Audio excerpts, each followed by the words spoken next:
Hello, everyone. Welcome back to another scary story. Your place where we uncover the darkest mysteries in a calming and reflective way. For the next hour, I want you to put on your earphones, put your phone face down, and close your eyes. Relax, and let this story take you to a world full of chills and mystery. I know you use this video to fall asleep, so before that, like the video and subscribe to the channel. Also, leave a comment sharing where in the world you're listening from. Now get comfortable and relax.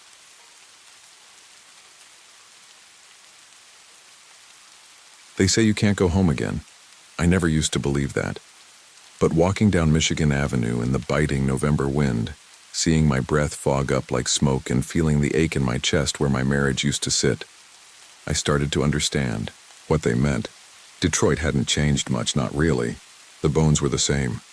Peeling murals, empty factories with busted windows, steel skeletons of what used to be.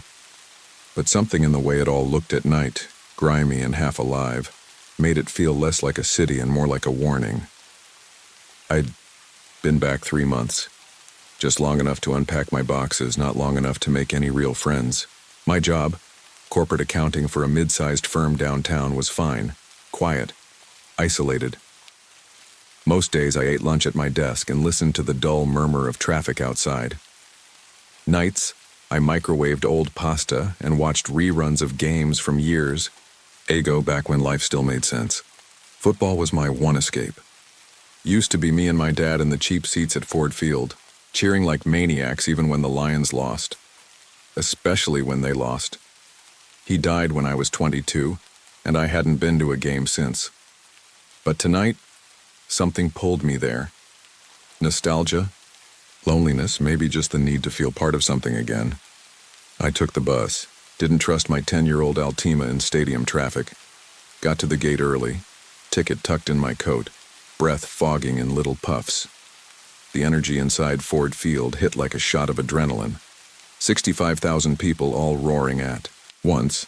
The scent of spilled beer and popcorn, the thrum of music and shouting. It was like coming up for air after years underwater. My seat was decent, upper level, midfield, a little cramped but with a perfect view. I was 2 beers in by the second quarter, starting to loosen up, yelling at the refs like I used to, and then it happened. I stood up to cheer a touchdown, Lions were finally ahead, and knocked my plastic cup over. It tipped and poured right onto the jeans of the guy sitting in front of me. He turned around slow. Big dude. Buzz cut, neck-like. A tree trunk, thick arms inked with half-finished tattoos. His eyes were dark and bloodshot. A scar cut through his left brow like someone had tried to open him up once and just missed. "You gonna clean that up, pretty boy?" My gut dropped. "Shit, man, I'm sorry. Let me buy you another one."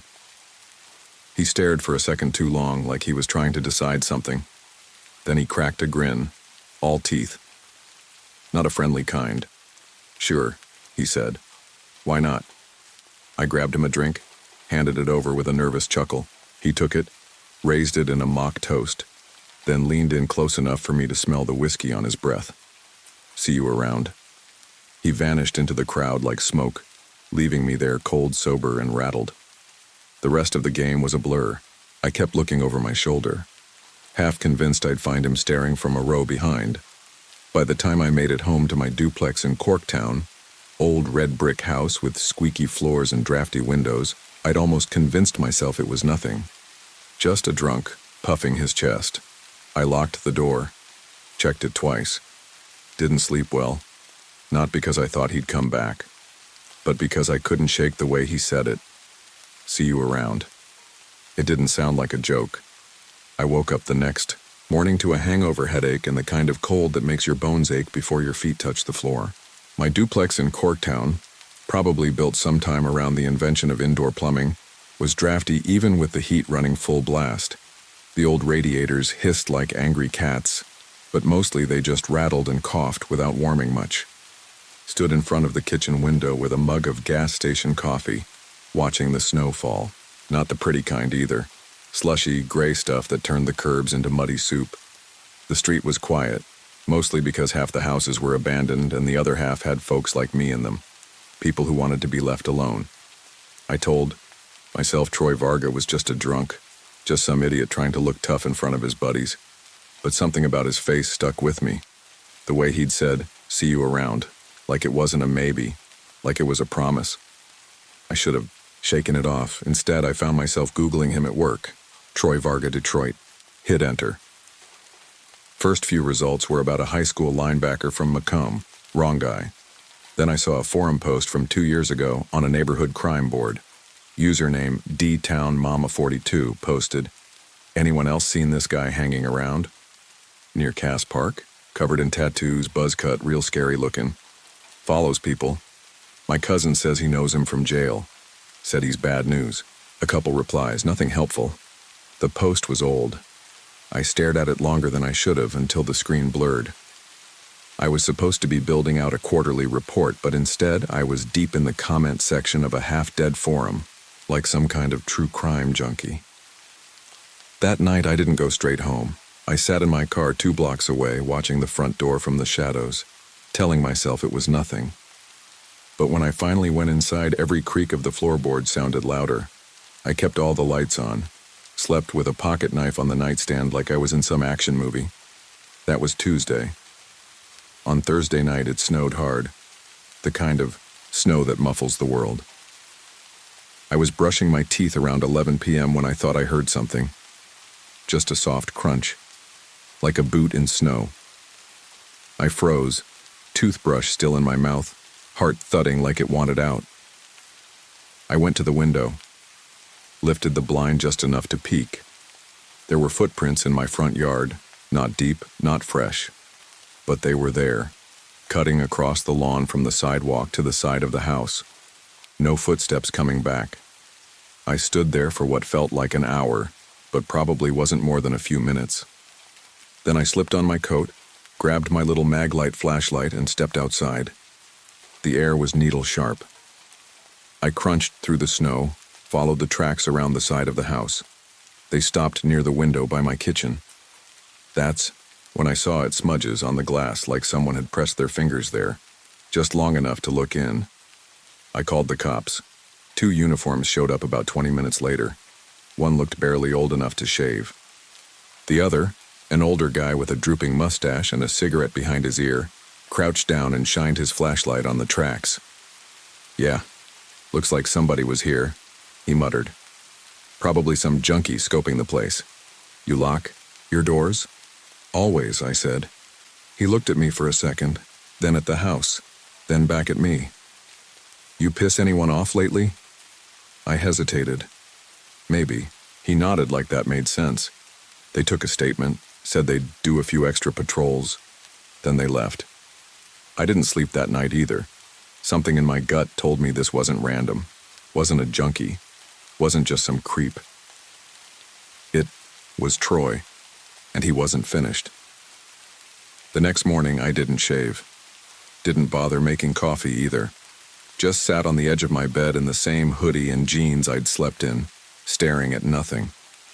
My brain felt like it was wrapped in wool. Heavy. Slow damp. There was a buzzing in my head that wouldn't stop, like a far-off electrical hum. At 7:58 a.m. I called in sick for the first time in over a year. My boss didn't ask questions, just muttered, "Okay, feel better," and hung up. He probably thought I had the flu. Honestly, I almost wished that was true. I tried not to obsess, but obsession doesn't ask permission. It just moves in. I went over everything again. Every word Troy said at the stadium. Every detail I could remember about his face, his jacket, even the brand of beer he was holding. Miller Lite, I think. Then the break-in, the footprints, the window smudges, and the one thing I kept circling back to, the ticket stub. Why take that? It wasn't worth anything. Not money-wise. But symbolically, yeah. That stub was the reason we crossed paths. The one link between us. The start of this whole damn spiral. I opened my laptop and started searching again. This time deeper. Not just forums or local crime blogs. I went digging through Reddit threads, obscure news sites, archived police blotters.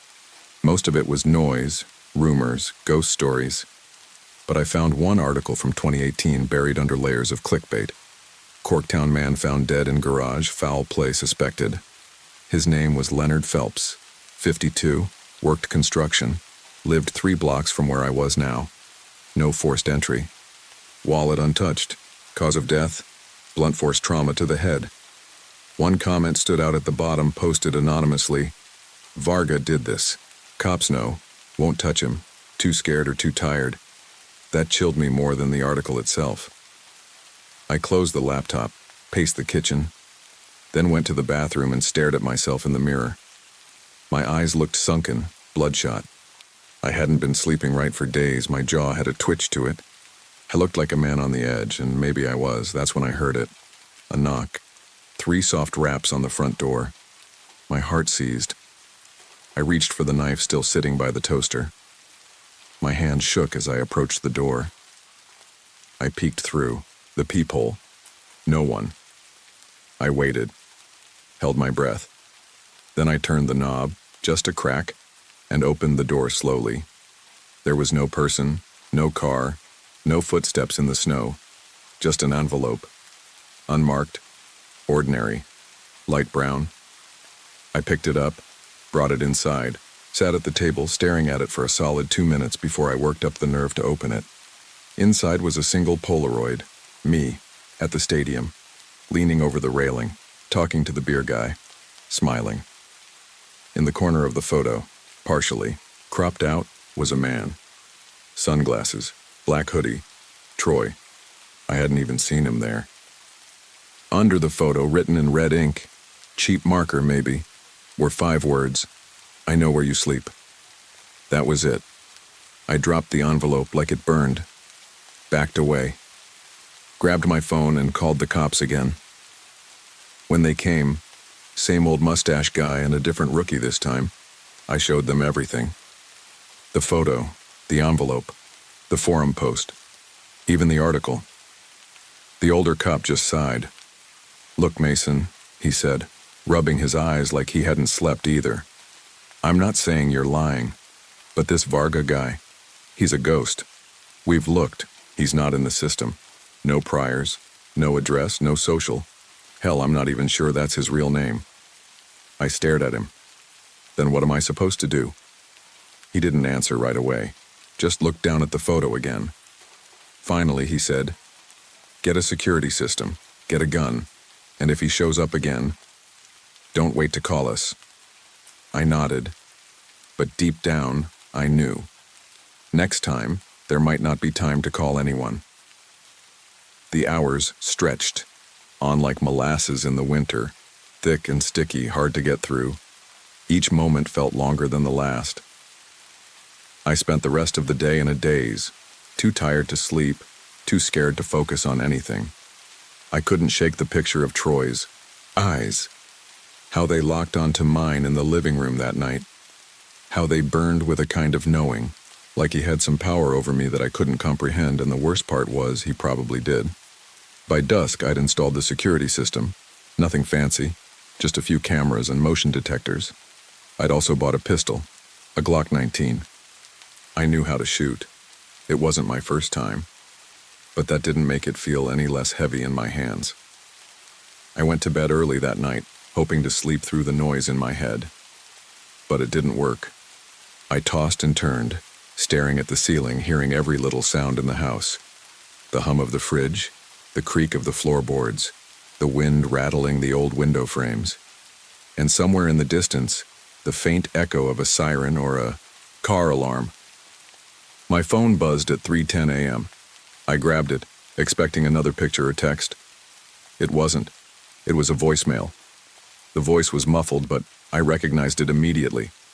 "Troy, you still think you're safe, pretty boy?" His gravelly voice came through the speaker, low and menacing. "I got eyes everywhere, and you know what they say about eyes. They never miss a thing. I'll be seeing you soon." The line clicked off. I froze, staring at the phone in my hand. My heart hammered in my chest, like it was trying to break free.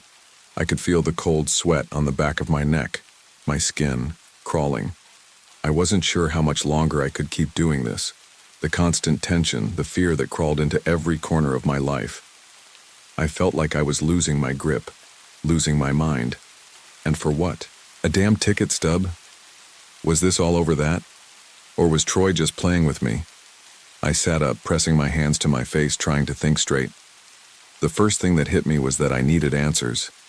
Not just random cops who shrugged off everything. I needed to find out who the hell Troy was, where he came from, why he was targeting me. Because this wasn't just a coincidence anymore. It couldn't be. I grabbed my laptop, fired it up, and went back to the forums. To every story. Every mention of Troy Varga. Nothing, not a damn thing. It was like the man didn't exist. Not in any official capacity, at least. But that didn't mean he was a ghost. He was real. He was out there. And I needed to find him before he found me. I spent the next few hours doing nothing but digging. I looked up old police records, news articles, anything that might lead me to Troy's history, his connections, his past. But there was nothing, just dead ends. At 6:30 a.m. I got up to stretch. The sun was just starting to rise, but I was too wired to sleep. I paced the kitchen, running my hands through my hair, trying to think of what I was missing. Then it hit me. What if Troy wasn't just random? What if he was connected to something bigger? Someone bigger? I grabbed my phone again, dialed the officer from the night before, the one with the tired eyes. "Detective Harris," I said when he picked up. "It's Mason Cole. I need you to listen to me." He didn't respond immediately.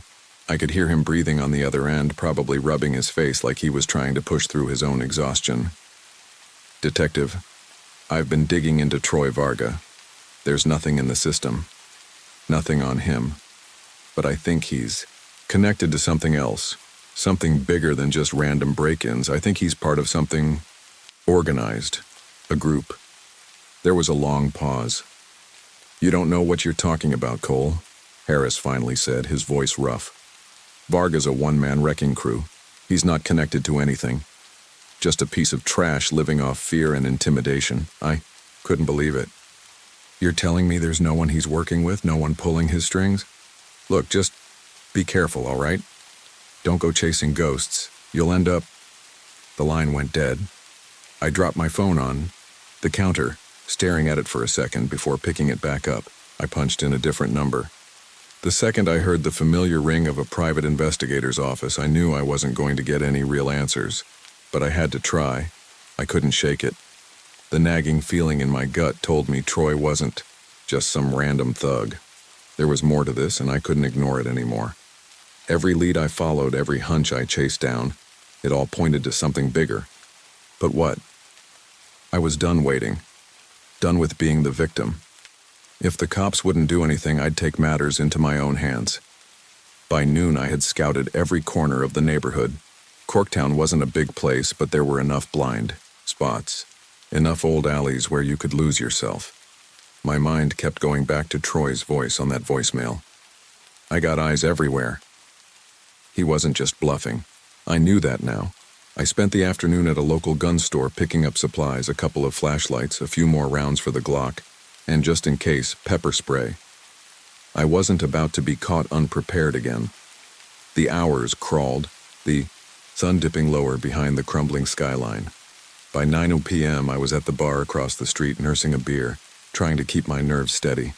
I couldn't shake the feeling that I was being watched, that Troy was out there somewhere. Maybe he had been the whole time. Just as I was getting up to leave, my phone buzzed. It was from an unknown number. No name, no text, just a photo. I opened it. My own face, clear as day, standing in front of the bar. My heart dropped. Then came the message. "You should have stayed gone." I felt a chill go down my spine.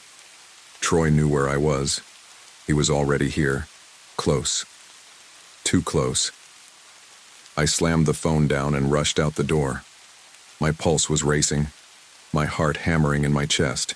I wasn't waiting for the cops anymore. I wasn't running. I was going to confront him. I went back to my house. It wasn't home anymore. It was just a cage, a place to hide. But I couldn't hide forever. I had to face it. The streetlights flickered as I parked in front of my duplex. I got out of the car, checking my Glock. I felt the cold steel against my palm, grounding me, giving me a sense of control. But deep down, I knew I wasn't in control. I didn't know how this was going to end. I didn't know if I'd be walking away from this. The wind howled down the empty street and everything was eerily quiet. Too quiet. I went inside and closed the door softly behind me. The house was dark, except for the pale glow of the TV in the living room. I stepped inside, breathing slow and steady, trying to hear any sound, any movement, that might tell me where Troy was hiding. It was then I heard it, a sound from upstairs. Footsteps. Slow, deliberate. My body tensed and I moved silently through the house up the stairs. The second I reached the top, I saw him. Troy. He was standing in my hallway, blocking the doorway to my bedroom. He looked like he had just stepped out of some nightmare. His clothes were torn, his tattoos stretching across his neck, and his eyes, those wild eyes, locked onto me like a predator sizing up its prey. "You should have stayed out of it, Cole," he growled, his breath smelling like stale whiskey and cigarettes. But now, I think I'll have a little fun. My grip tightened on the Glock. "Get out," I said, my voice trembling but steady. "Now." He chuckled, stepping closer like he didn't care at all. He was too confident, too sure of himself. "Make me." I didn't wait for him to take. Another step I fired once, twice. The sound of the gunshot echoed through the house like a thunderclap. He didn't fall, not immediately. He staggered, his hand going to his chest, his face contorting with pain. I fired again. This time he went down, collapsing to the floor with a sickening thud. I stood there, my hand still trembling around the gun. I couldn't breathe, couldn't think. The room was spinning, but I forced myself to look at the mess I'd made. Troy's body was motionless on the floor, blood pooling around him like an ominous puddle. I didn't know how long I stood there, my mind racing, the reality of what I'd just done sinking in. Was he dead? Was he going to get back up? Was someone else coming for me next? Then the front door crashed open. "Police, don't move!" 2 officers, guns drawn, stepped into the room. I barely recognized them. The same cops from the night. Troy broke in, the ones who'd brushed me off like I was some paranoid fool. The officer in charge, Detective Harris, was the first to speak. "You all right?" he asked, his eyes scanning the room. He didn't seem shocked at all by the dead body on the floor. "Am I?" I answered, my voice cracking. "Is anyone ever really all right after something like this?" He didn't respond. He just nodded, signaling to the other officer to secure the scene. I looked at Troy's body again. His eyes were wide open, lifeless. There would be no coming back for him. No more games. No more threats. I couldn't even remember the last time I'd felt this heavy. The adrenaline began to fade, and what I was left with was just emptiness. A hollow, yawning space inside me that made me realize how much of my life had been consumed by this one moment, by this one man. The door slammed shut behind me as they led me out of the house, away from the body, away from the nightmare I'd just ended. But I knew deep down that I'd never escape it. As I was loaded into the back of the squad car, my phone buzzed again. I picked it up, heart pounding. It was another photo. It was a shot of me sitting in the back of the car, the flashing lights reflecting in the window. The message read, "You're not done yet."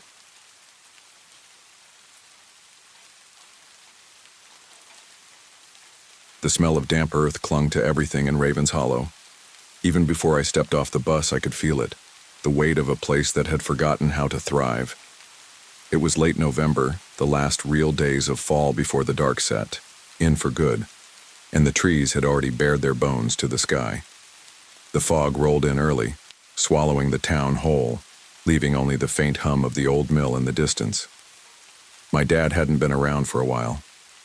It wasn't the first time.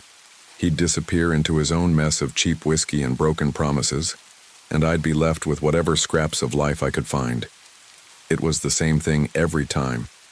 I'd find ways to keep myself busy, keep my head down and wait for him to sober up long enough to care. But this time I couldn't wait. I had to get out. That's when I found Blackwater Pond, It wasn't much of a pond, more like a forgotten stretch of murky water wedged between the trees at the edge of town. The locals didn't talk about it much, but you didn't need to ask to know why. There was something about it, something cold, something that made people shiver just by being too close. But that was where I went. Every day after school, I grabbed my fishing rod, pulled on my old boots, and headed out through the woods. Fishing had always been my thing. I'd learned from my grandfather before he died how to cast, how to be patient, how to feel when something tugged at the line. There was peace there, the kind of peace you can't find anywhere else. The world could burn down and I'd still be out there with the quiet and the water. That day, though, things felt off. The fog was thicker than usual, and the trees seemed to lean in closer, their twisted roots dragging at the earth. I didn't mind, though. I didn't mind anything. I needed the break, needed to feel something other than the suffocating weight of my life. I didn't know who had built the dock out by the pond, but it was old, weather-beaten wood with nails sticking up like teeth. I'd seen others out there before, older guys, who came by to fish when they weren't working at the mill. They never stayed long, and I didn't ask them why. That day, I didn't expect anyone to be around, but when I walked out on the dock, I wasn't alone. He was standing there a few feet down the way, fiddling with his tackle box. The guy was tall, built like he could knock down a tree with his bare hands. He wore a flannel shirt, the sleeves rolled up to show tattoos that looked like they had stories I didn't want to hear. His face was weathered too, like he spent too many years outside in the elements, and his eyes were hidden behind dark sunglasses, even though it was almost dark already. He didn't look up when I stepped onto the dock, but I could tell he was aware of me. It wasn't a feeling I could explain, more like he had this radar for anyone who got too close.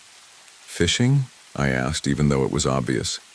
His rod was already set up, and the line stretched out into the water, waiting. "Yeah," he grunted, but his voice was rough, like he hadn't used it in a while. I moved a few steps closer, set my own rod down beside his, and cast my line into the water. Neither of us spoke for a while. The air was thick, like something was pressing down on us. The fog had gotten heavier, the trees almost vanishing into the mist. But I couldn't focus on that. All I could focus on was the stillness of the pond. There was something wrong about it, something too quiet. Finally, the guy broke the silence. "You new around here?" His voice was sharper now, like he was asking more than he was letting on. "Yeah," I said, keeping my tone casual. "Just moved to town." "Huh." He nodded like that explained everything. "What's your name?" "Lucas." He turned slightly, just enough for me to catch the glint of his sunglasses as he studied me. "You a local, now, or just passing through?" I didn't answer right away. It was a stupid question, really.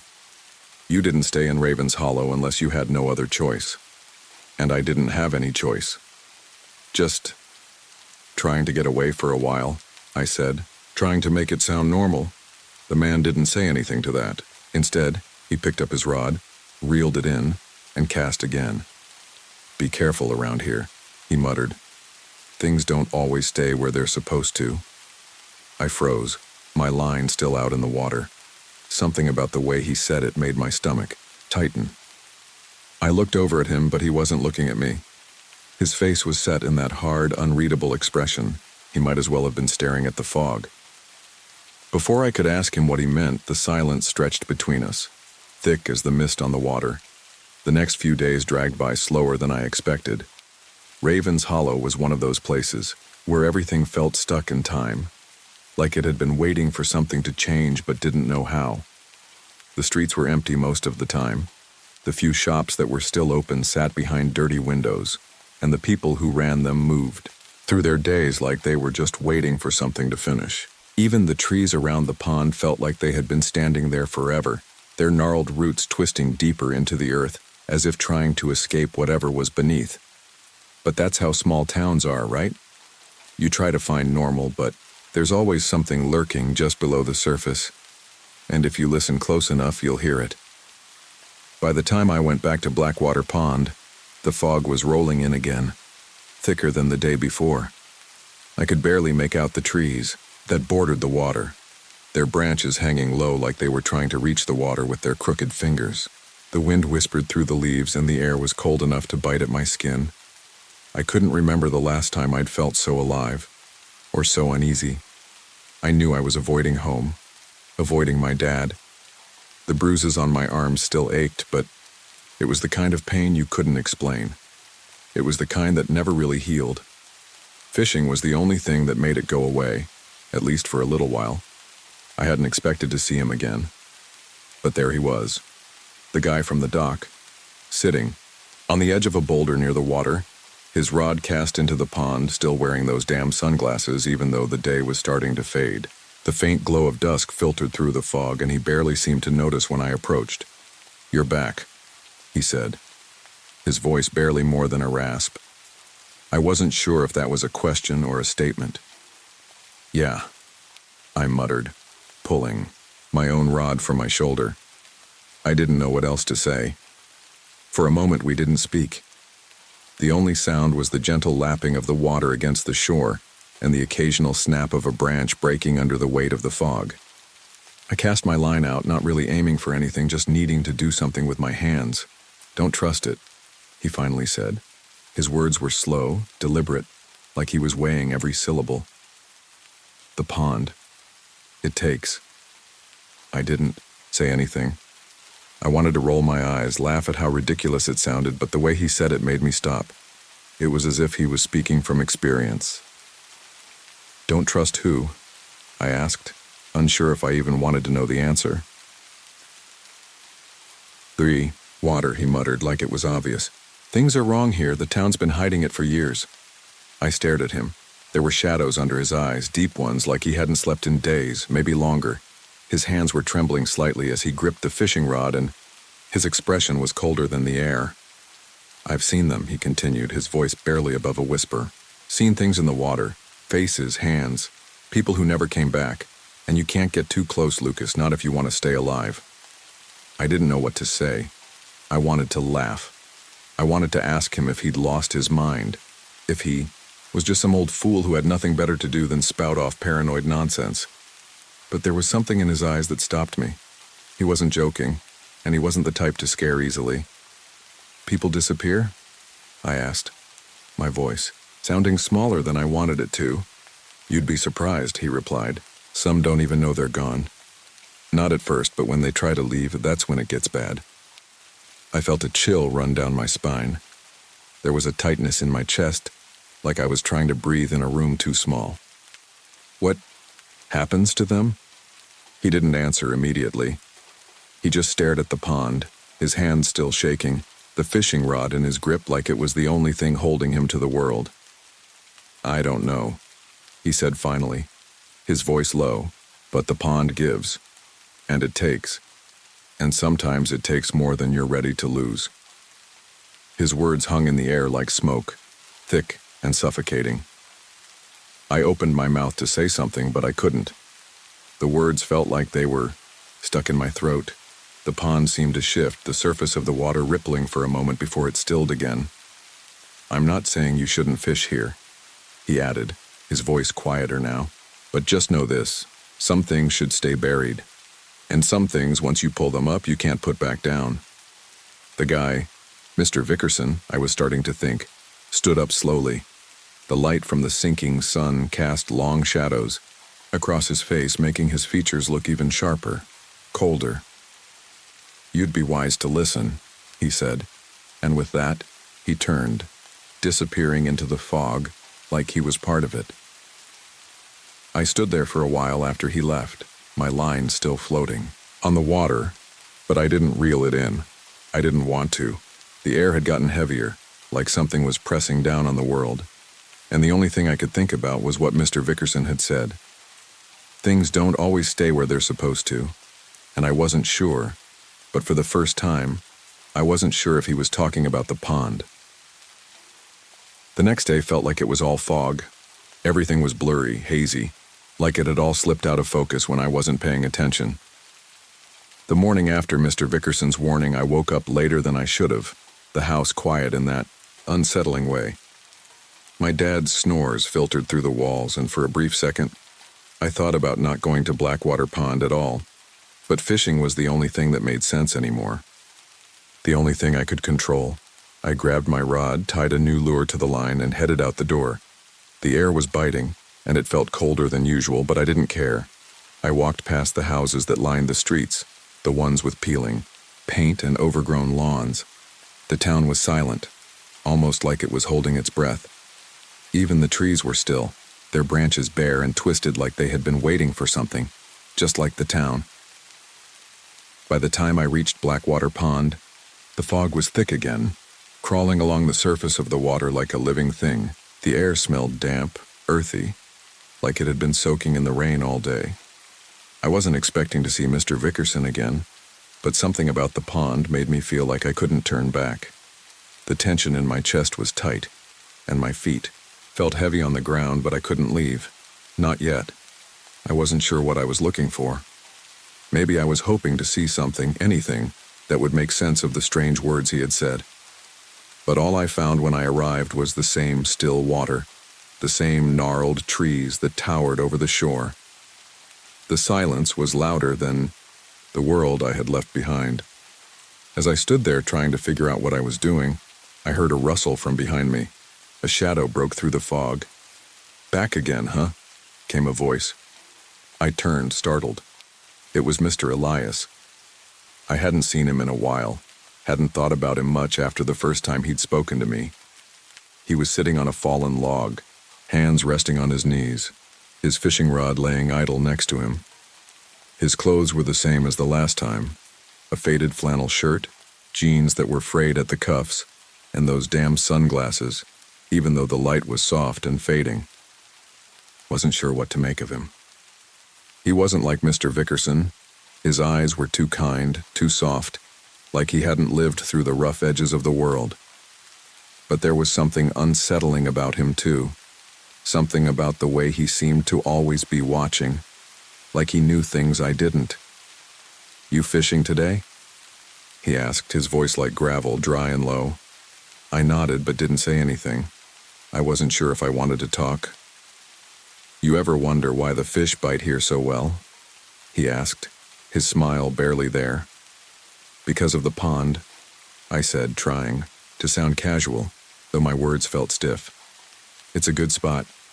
He chuckled, but it wasn't a warm laugh. It was a laugh that made my skin itch. "Sure," he said. "That's what they all think. It's why the people who come here never leave. Not in the way you think." I glanced at him, unsure if I wanted to hear whatever it was he was going to say next. "You believe in ghosts, Lucas?"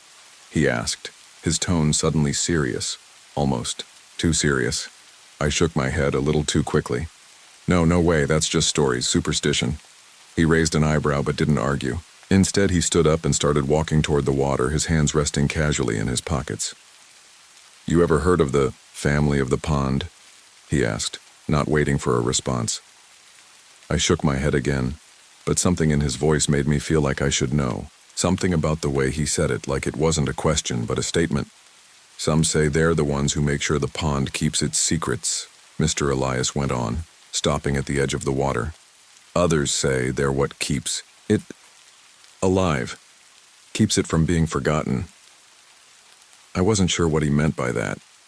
His words were too heavy, too thick with something I couldn't name. "You ever fish after dark?" he asked, his voice low, almost a whisper.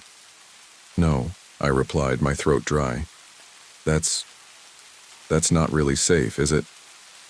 Mr. Elias turned to me, his eyes hidden behind his sunglasses, but I could feel his gaze burning through them.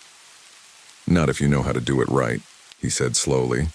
"But you're going to need something more than just a hook and a line." He reached into his coat pocket and pulled out a rusted fishing lure, the kind you didn't find in stores. It looked old, worn down, like it had been used too many times and had a story to tell. "Take it," he said, holding it out to me. "It'll catch you something different, something bigger." I stared at the lure, my hands twitching, but I didn't take it right away. "I don't know about this," I muttered, the knot in my stomach tightening. Mr. Elias smiled, a slow, knowing smile. "Don't worry, it's just a little bit of old wisdom. The pond will give you what you ask for, just be careful what you pull up." I didn't understand what he meant, but something in his voice made me uneasy. Something in the air felt different now. "You think you're ready for it?" he asked, his smile fading just a little. I didn't know how to answer, but I couldn't turn away now. I reached out, took the lure from his hand, and felt the weight of it. "Keep your eyes on the water, Lucas," he said softly. "And don't forget what I told you. The pond is patient, but it doesn't forget." With that, he turned and walked away, leaving me standing there by the water, my heart racing in my chest.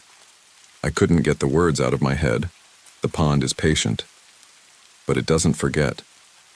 They rolled around my thoughts like a heavy weight, settling deeper with each passing minute as I stared out at the water, watching the mist rise in slow curling waves. The sun was dipping lower in the sky now, the shadows creeping longer, and I knew I should head home before it got too dark. But something kept me rooted to the spot. Mr. Elias had left, his footsteps dissolving into the damp earth behind him. But his words stayed with me. What did he mean? The pond? It was just a body of water, just a place to fish, nothing more. But then again, nothing about Blackwater Pond had ever felt like just another fishing hole. Not after everything I'd heard about it. I glanced at the lure he'd given me, heavy and rusty in my hand. It didn't look like anything special, just a simple metal hook with some frayed rope tied to it. Yet for some reason I couldn't stop staring at it. Something about it didn't feel right, like it was calling to me. "Be careful what you pull," up his warning echoed in my mind. But I couldn't back out now. I'd been coming to this pond for so long, fishing in its still waters, trying to escape everything else. And now it felt like the pond itself was finally offering something to me. Something bigger, something worth the risk. But at what cost? I shook my head, trying to push the creeping thoughts away. I was overthinking it. I had to cast the line and catch whatever I could, just like I always had. The air was turning colder, the kind of chill that cut right through you and made your breath visible in the air. I tied the lure onto my fishing line, my hands stiff as the first tendrils of night settled over the trees. I cast my line into the water and waited. The quiet was suffocating, only broken by the occasional ripple as the bait sank into the black depths. Minutes passed. Then something shifted in the water, a faint tug. My pulse quickened. I reeled the line in slowly, testing it, feeling for the pull. Another tug, stronger this time, more insistent. I gritted my teeth and yanked the line back, setting the hook. The water exploded, the line snapped tight, and something heavy lurched on the other end. My heart pounded in my chest, my breath coming in short gasps as I struggled to hold the rod steady. The fish, whatever it was, fought like nothing I'd ever felt before. It was bigger than anything I'd caught at Blackwater Pond. Something in the water felt wrong. The surface churned violently as I pulled, the line cutting through the fog. My hands were shaking now, not from the cold, but from something deeper, something primal. I couldn't stop. I had to see it. I had to know what was pulling back from beneath the water's surface. The line pulled again, stronger than before, jerking the rod almost out of my hands. I tightened my grip and yanked harder, hearing the strain of the line as it fought to hold fast. The water surged again, and for a split second, I thought I saw something, just under the surface, moving. It wasn't a fish, at least not a normal one.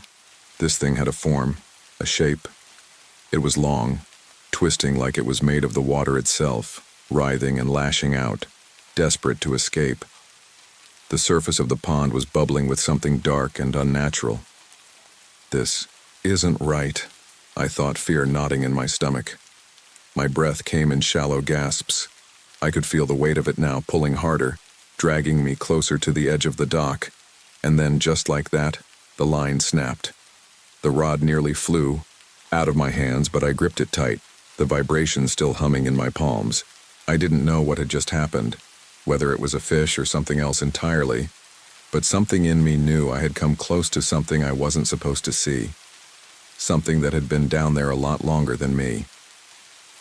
For a few seconds, I just stood there staring at the water, trying to catch my breath. The fog had thickened around me now, and I couldn't see past the end of the dock. The temperature dropped another few degrees, the chill of it sinking into my bones. The silence was oppressive. That's when I heard it. A low, guttural sound. almost like a laugh, but not quite. It came from deep in the water, carried by the wind. And just like that, the night seemed to close in on me, the weight of it too much to bear. I couldn't breathe, couldn't think, couldn't move. The laughter echoed again, louder this time. I whipped my head around, searching for the source of the sound, but there was nothing. My stomach twisted as I realized the truth of what I had just felt, what I had just encountered. The water was hiding something, and now it was getting closer. I grabbed the rod, ready to leave, but as I turned to walk back toward the bank, I saw something at the edge of the water. It was faint at first, just a ripple, then a shape, too big to be a fish. It can't be, I thought, feeling my heart race. I wanted to run, to leave it all behind, but my feet were frozen. I couldn't take my eyes off the water. The pond was silent again, almost like nothing had ever happened. I forced my legs to move, stepping back slowly, away from the edge. But as I did, something cold touched my ankle. The sudden chill shot through me like an electric shock, and I jerked my foot back. My eyes went wide, but when I looked down, there was nothing there. I didn't wait for anything else to happen. I turned and bolted, not looking back.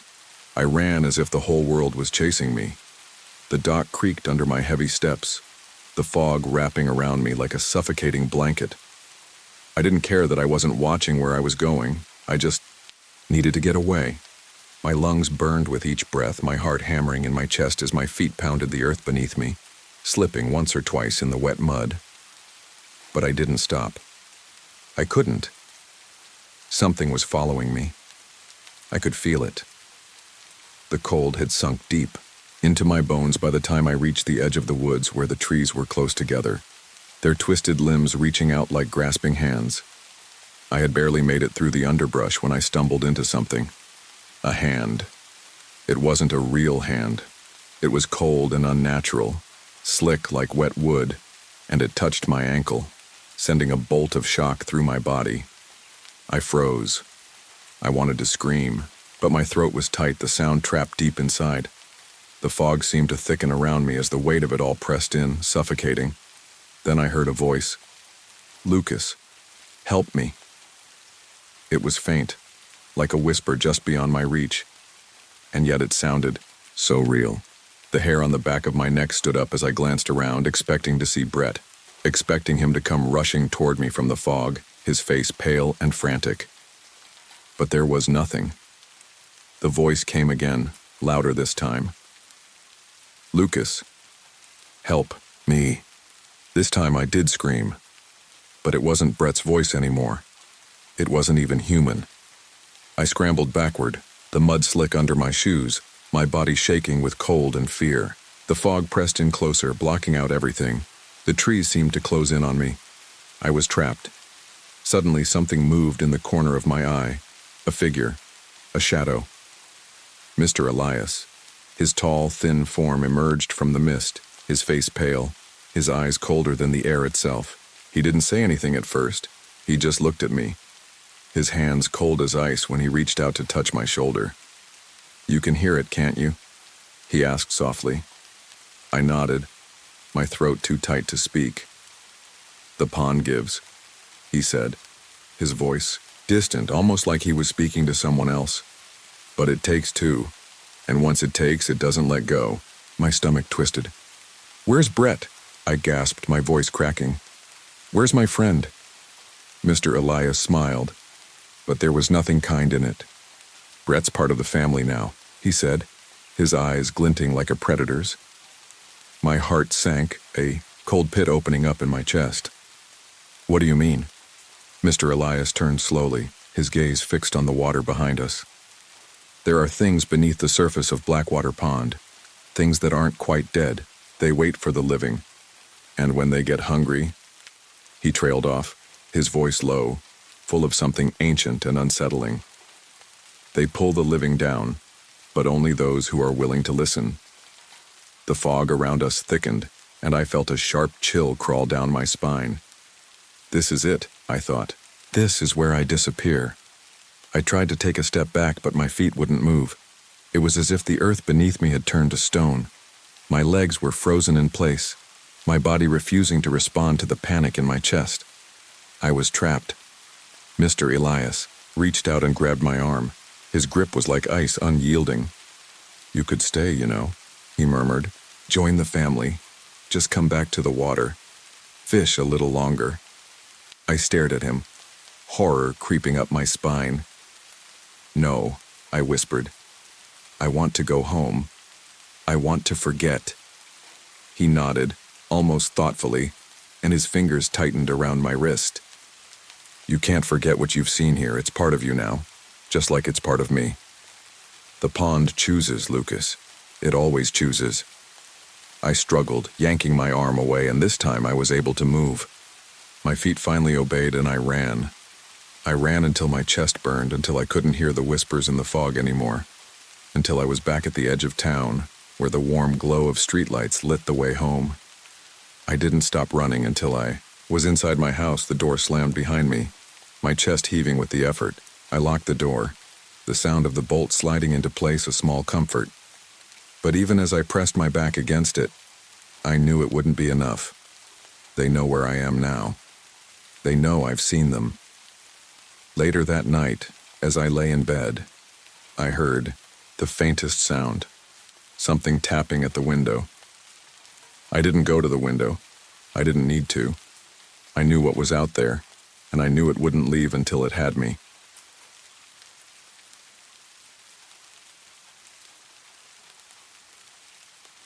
I never liked the sound of the wind in Blackthorn Estates.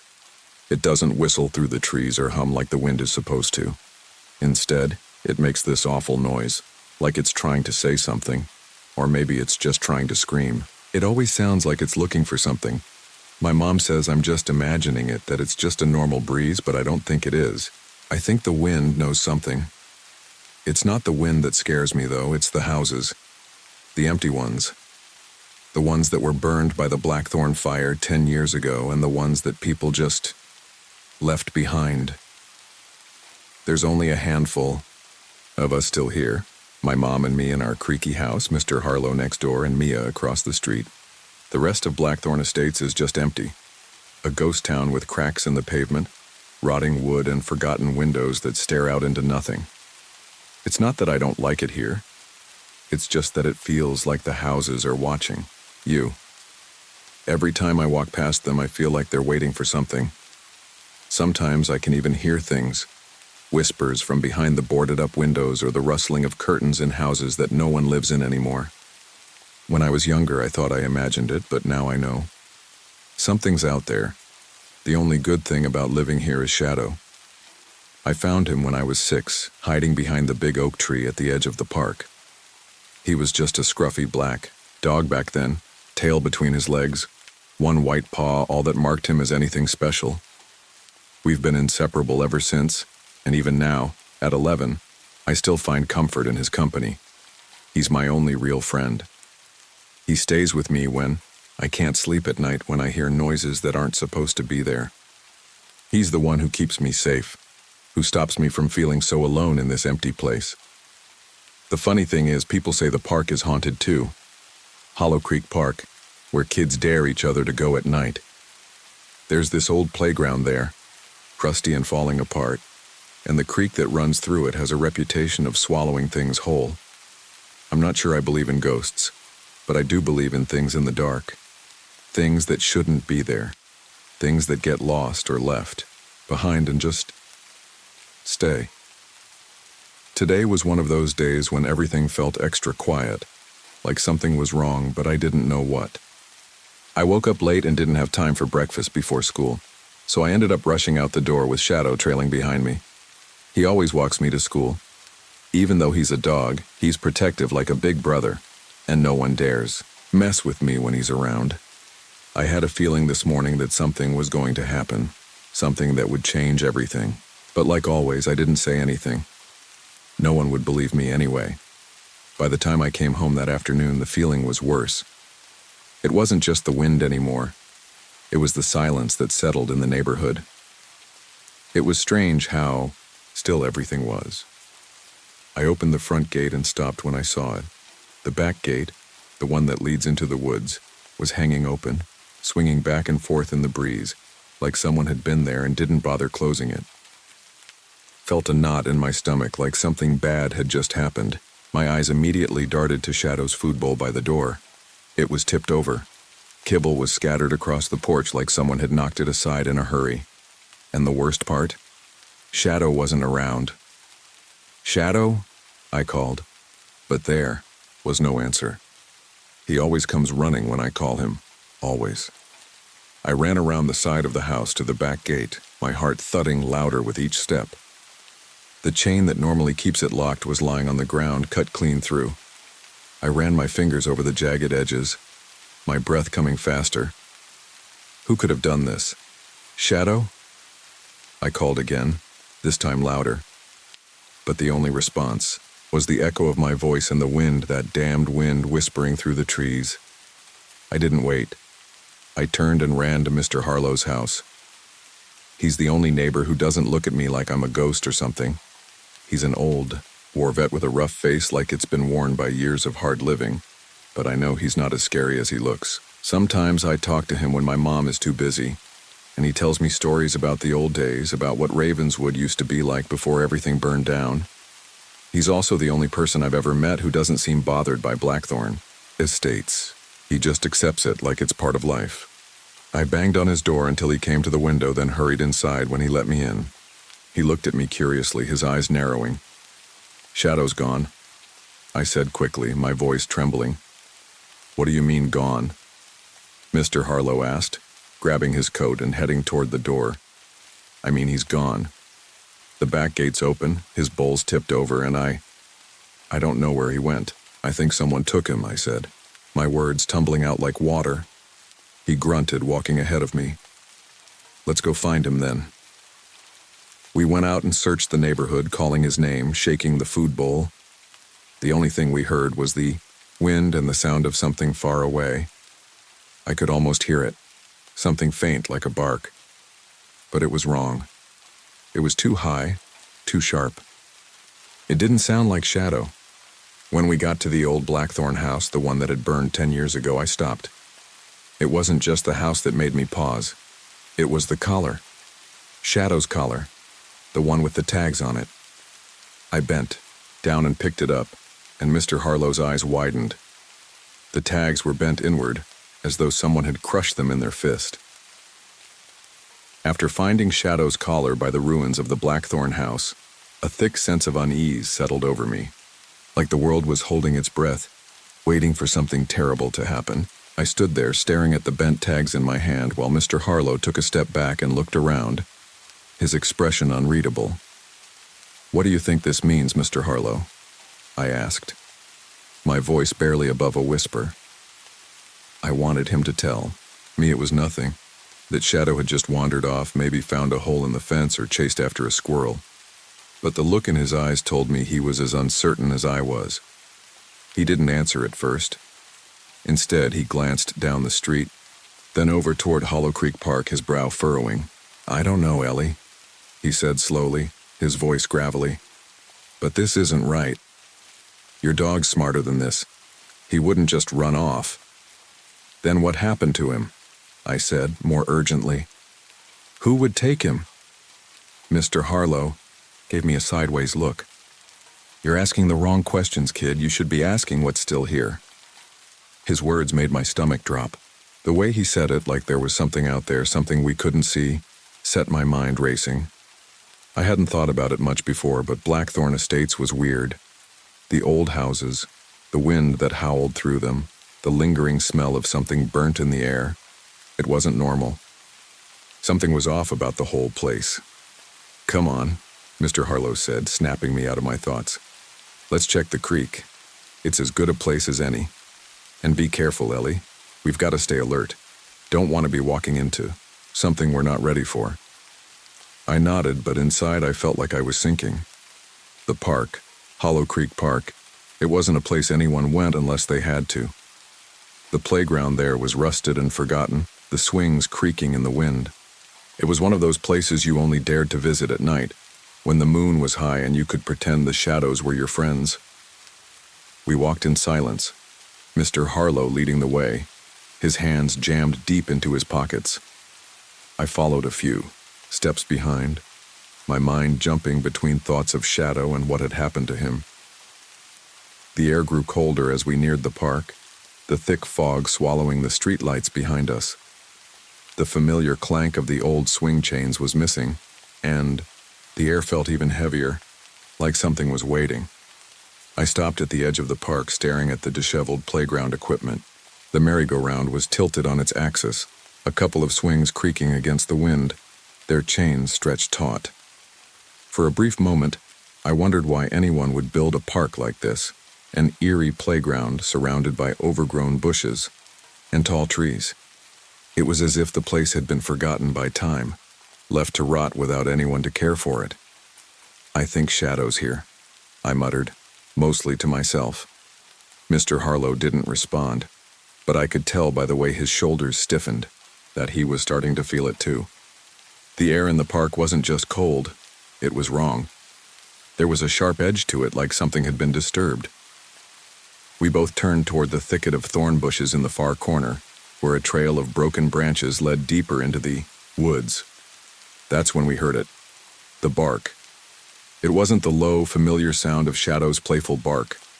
No, this one was high-pitched, shrill, wrong, almost like it was trying to imitate a dog's bark but failing. It sent a chill down my spine. My pulse quickened, my breath catching in my throat. It sounded like it came from the thicket. "Shadow?" I called, stepping toward the bushes. My voice cracked, barely above a whisper. I could hear the rustling now, the sharp crack of branches shifting as the sound of barking echoed again, louder this time. But it still wasn't right. It wasn't Shadow.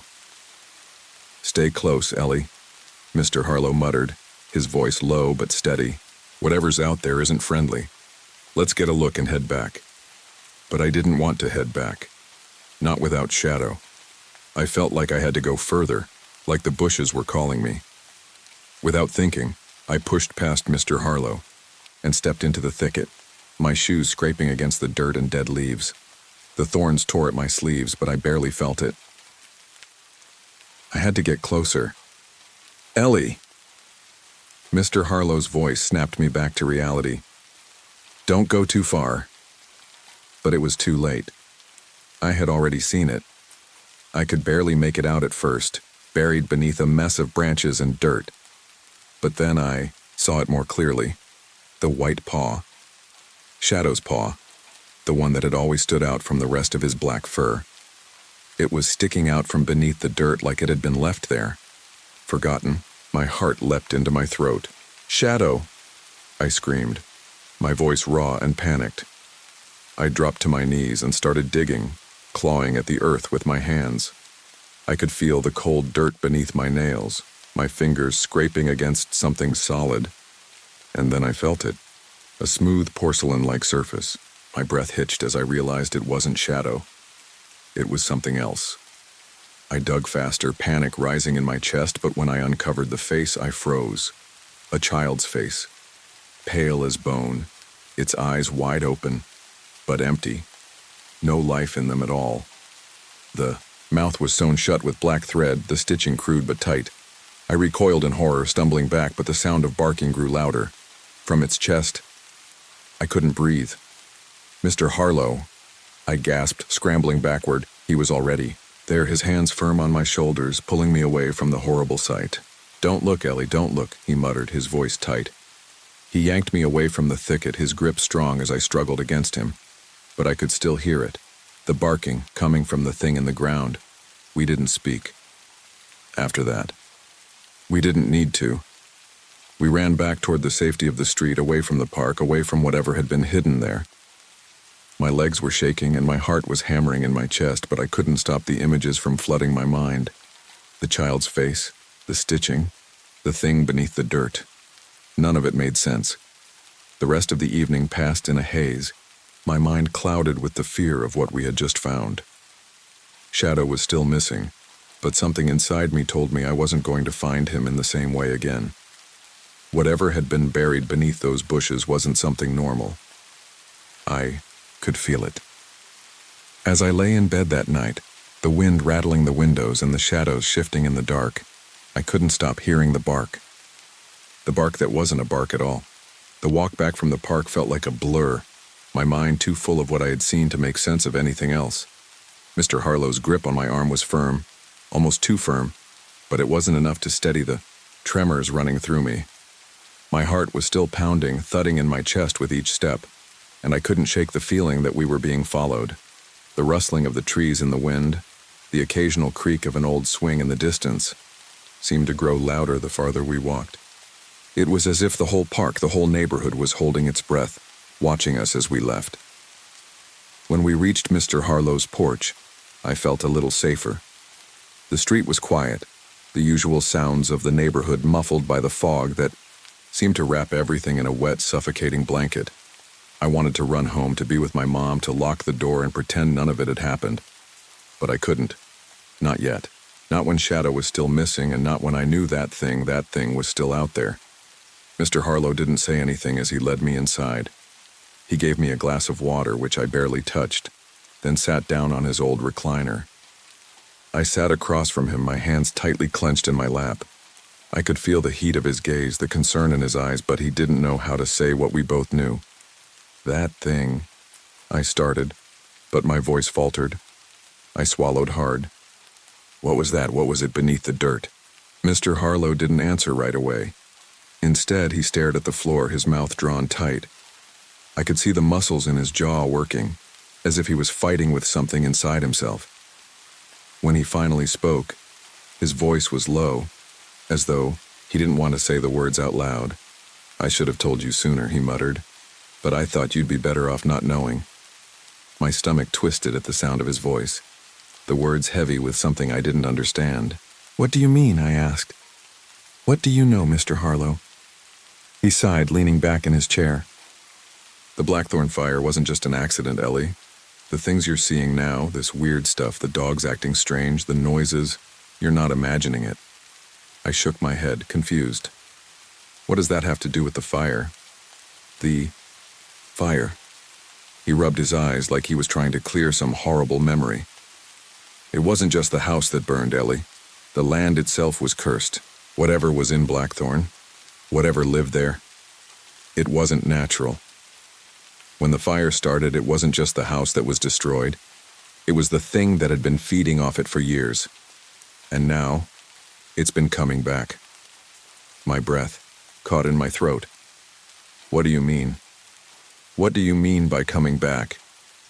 He looked at me, his eyes tired, and I saw something else in them, something I hadn't noticed before. Fear. A deep, old kind of fear that he was trying to hide. Whatever it was, it didn't die in the fire. It was trapped. The fire did something to it, maybe hurt it, but now, it's getting stronger. It's been feeding on the fear of people like you, like your dog. It's been calling to you. I felt the room spin. The words were like weights dropping heavy in my chest. The fire, the curse.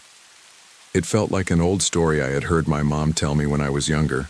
Something about the house burning down, people leaving, but no one ever explained what had happened. I had always thought the fire was just an accident, a terrible, tragic event. But now it felt like the fire had opened a door to something else, something darker. "Why didn't you tell me this before?" I whispered, my voice shaking. He hesitated, his eyes flickering to the window, like he was afraid someone might be listening. "Because I thought you were too young to understand," he said quietly. "I thought you'd be safe here, away from it all. But now, with the things you've seen, you've got to understand, Ellie. The fire wasn't just the end, it was the beginning of something else." I could barely process what he was saying, the weight of it all suffocating me. I wanted to scream, to tell him he was wrong, to say that none of this could be real. But deep down I knew it was. The things I had seen, the barking, the thing under the dirt, the way the wind felt like it was talking to me, none of it made sense unless this curse was real. And it scared me more than anything had ever scared me before. "I don't understand," I whispered, my voice small. "What do we do now?" He sat up straighter, his face hardening. "We find Shadow, we get him back, and we put an end to this before it gets to you." I nodded, though I didn't feel ready. I wasn't ready for any of this. The things Mr. Harlow was talking about, the curse, the land, the fire, they felt like nightmares, like something that belonged in a storybook. But it wasn't a story. It was my life. And it was happening right now. But before I could ask what we were supposed to do next, Mr. Harlow's phone rang, cutting through the silence. His hand trembled slightly as he reached for it. He looked at the screen and then froze. "Who is it?" I asked, my heart starting to pound again. He didn't answer right away. Instead, he just stared at the phone, his face going pale. Finally, he spoke, his voice strained. "It's Mia. She's at the park. She's seen something." My heart dropped. I didn't need to ask any more questions. I knew what he meant. Something was waiting for us. Something we weren't ready to face. The phone call from Mia sent a chill down my spine. Even with the half-formed theories running through my mind, nothing could have prepared me for what Mr. Harlow said next. "She's at Hollow Creek Park," he repeated, his voice now tense, the hand holding the phone trembling ever so slightly. "She's seen something," he added in a whisper, and the dread in his voice was enough to make my stomach churn. I didn't have to ask what he meant. Mia, like the rest of us, had grown up hearing the stories about Hollow Creek Park, about the twisted swings that creaked even when the wind wasn't blowing, about the rusted playground equipment that looked like it had been left to rot in some forgotten era. It was one of those places kids dared each other to go at night, telling each other that if they looked too hard at the creek, they might see something staring back. But Mia wasn't the type to be scared of anything. She was tough, the kind of girl who smoked behind the 7-Eleven and talked about things no one her age should know.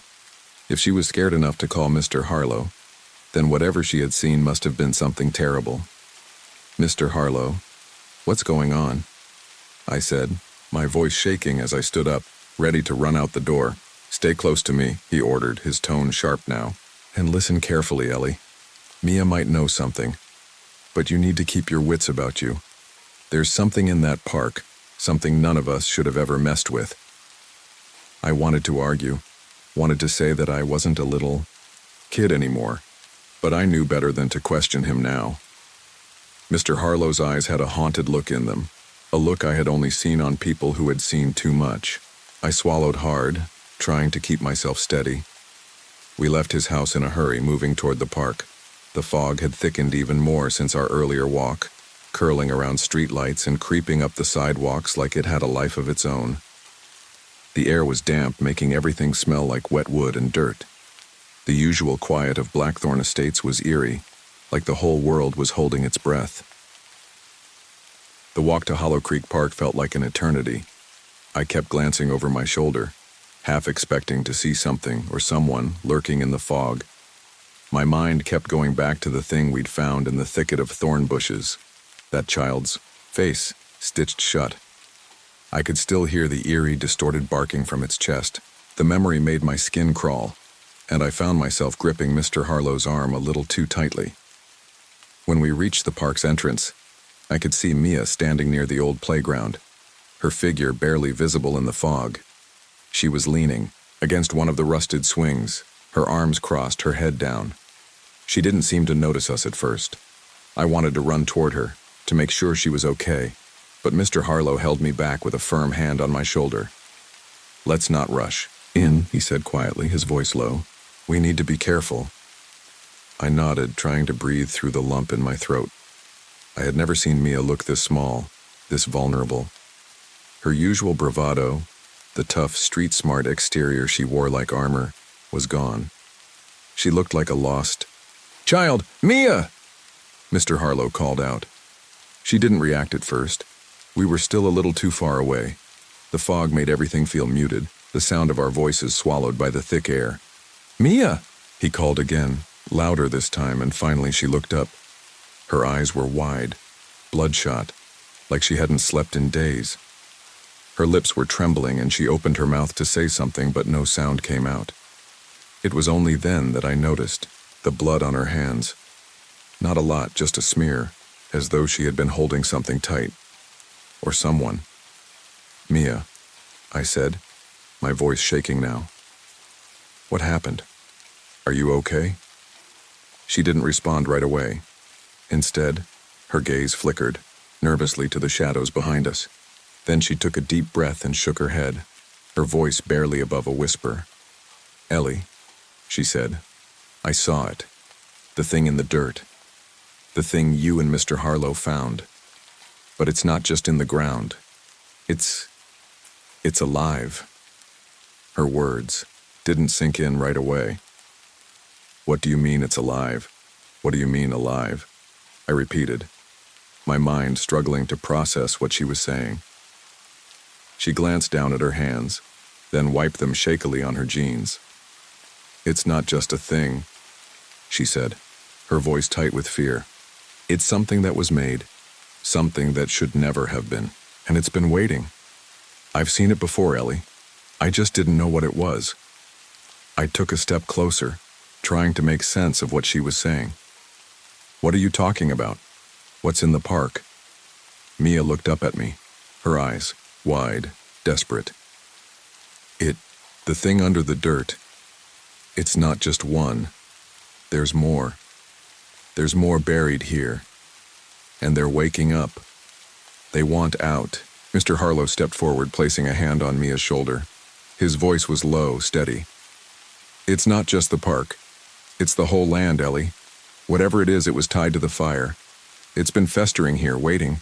It feeds off of what's left. Mia swallowed hard. They want us next. All of us. My stomach twisted, my head spinning with her words. I didn't understand everything she was saying, but I understood enough. Whatever was buried here in Blackthorn Estates, whatever had come from the fire, it wasn't just some old story, it was real. And it was still here. Mr. Harlow turned to me, his face hardening. We need to leave, Ellie, now. But before we could take another step, we heard the sound, the barking. But this time it was louder, closer, and it was different. It wasn't just a dog's bark. It was distorted, unnatural, like it was being ripped from something that didn't belong. I turned, my eyes scanning the fog, trying to see through the thick haze. And that's when I saw it. There, emerging from the shadows of the overgrown trees, was Shadow. But he wasn't the same. His fur was dirty, matted, and his eyes were hollow. Too wide, too black. He looked at me, but there was something wrong in the way he did. It wasn't the look of my dog, my protector. It was something else. Something that had changed. And then, with a deep, guttural growl, Shadow took a step forward. And I knew, whatever had been buried here, it was beginning to wake up. Shadow stood before us in the fog, his body rigid, his eyes dark and empty. His fur, once shiny and soft, now looked disheveled and clumped, streaked with dirt, as if he had been dragged through the muck of the earth. His tail hung low, motionless, and his mouth barely opened, letting out a soft, rasping growl that echoed in the empty park. I felt my heart hammering in my chest. Too loud, too fast. It wasn't just the barking, it was the way he stood there, like he wasn't my dog anymore. Mia. Mr. Harlow, I whispered, my throat dry. That's not Shadow. Mia backed away slowly, her eyes wide with fear, her mouth working but not quite finding the words. It's him, but it's not him. It's the thing that's been inside him. That's what it does. It takes them, changes them. Her voice cracked as she spoke, her hands trembling. Mr. Harlow looked down at the ground, clenching his fists. I could see the haunted look in his eyes now, like he was remembering something he had long buried. He turned to Mia and nodded grimly.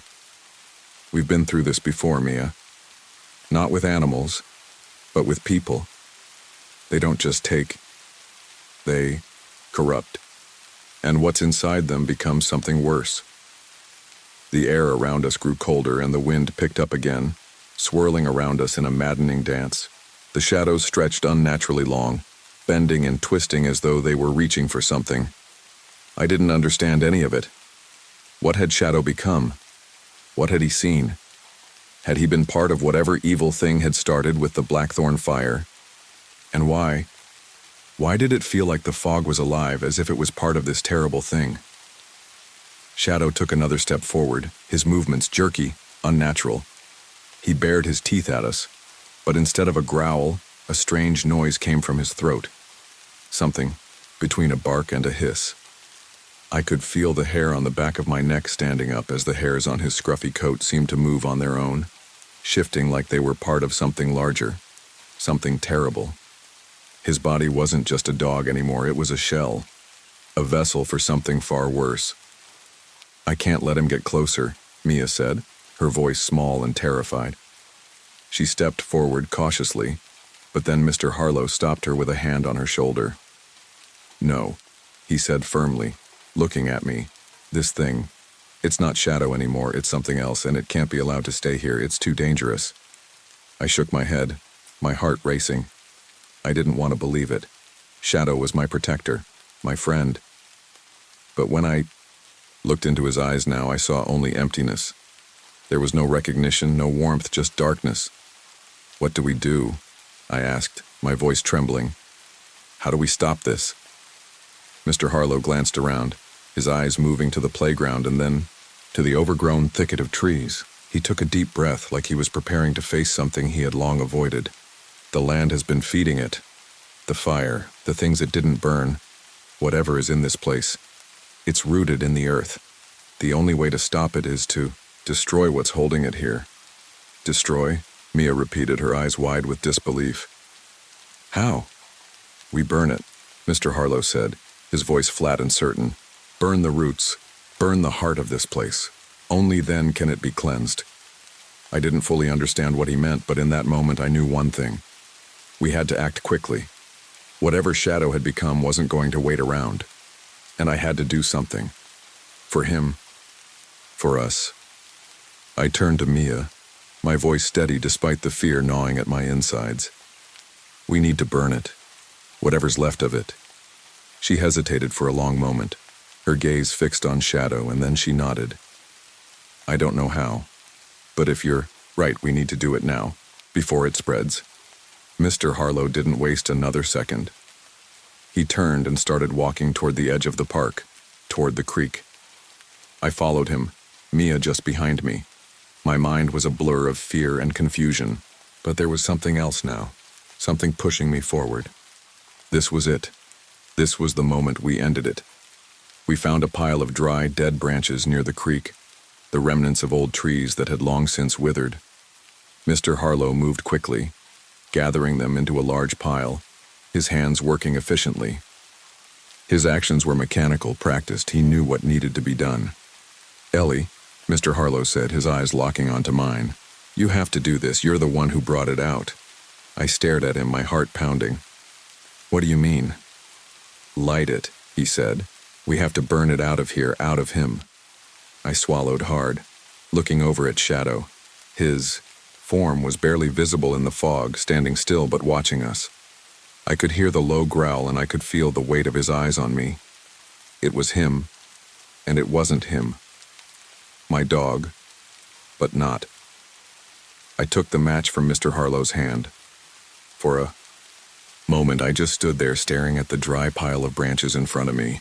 I could hear the thudding of my heart, the wind rattling the trees and the distant eerie growl that came from Shadow. I didn't know if I was ready for what would happen next, but I couldn't let this thing live, couldn't let it spread. With shaking hands I struck the match and lit it. The flame flickered for a moment, small and weak, before it caught and spread quickly, the dry branches cracking and hissing as they burned. The smoke rose in thick plumes, filling the air with the sharp scent of burning wood. As the fire roared, to life, the ground beneath our feet began to shake. The wind howled louder, the fog swirling in tighter circles. From the corner of my eye, I saw Shadow move toward us, his form distorted, his mouth still twisted in that unnatural snarl. The ground beneath him began to crack, and I could hear something stirring beneath the earth, something deep, something ancient. I didn't look back. I didn't dare. I only focused on the fire, watching it spread across the dry branches, watching it consume everything, The flames rose higher, the heat intense, and the growl from Shadow grew louder. But then, silence. The shaking stopped. The fog began to lift. The fire raged, but it was as if the land had exhaled, like something that had been pressing down on us for so long had finally lifted. When the fire had burned down to embers, we stood there in the cold night, the mist beginning to clear, and the noise of the wind fading. Everything felt different. The air, lighter, cleaner, and Shadow, he was gone. The presence that had haunted him, the darkness, gone. In his place, I felt only the silence. The next morning, when I returned home, Shadow was sitting on the porch as if nothing had happened. His fur was clean, his eyes back to their warm, familiar brown. He wagged his tail and nudged me as though nothing was amiss. But when I hugged him, I felt something hard under his fur. I pulled back and found a stitched-up seam running along his belly. I opened it carefully, and from inside something whispered. Something old, something that had been sealed away for too long. I ran to the window, my heart freezing in my chest. There, standing in the middle of the street, was Mia. Her mouth was sewn shut, her eyes wide and pleading. And in the distance I heard Shadow growl. The whispers in his fur had just begun.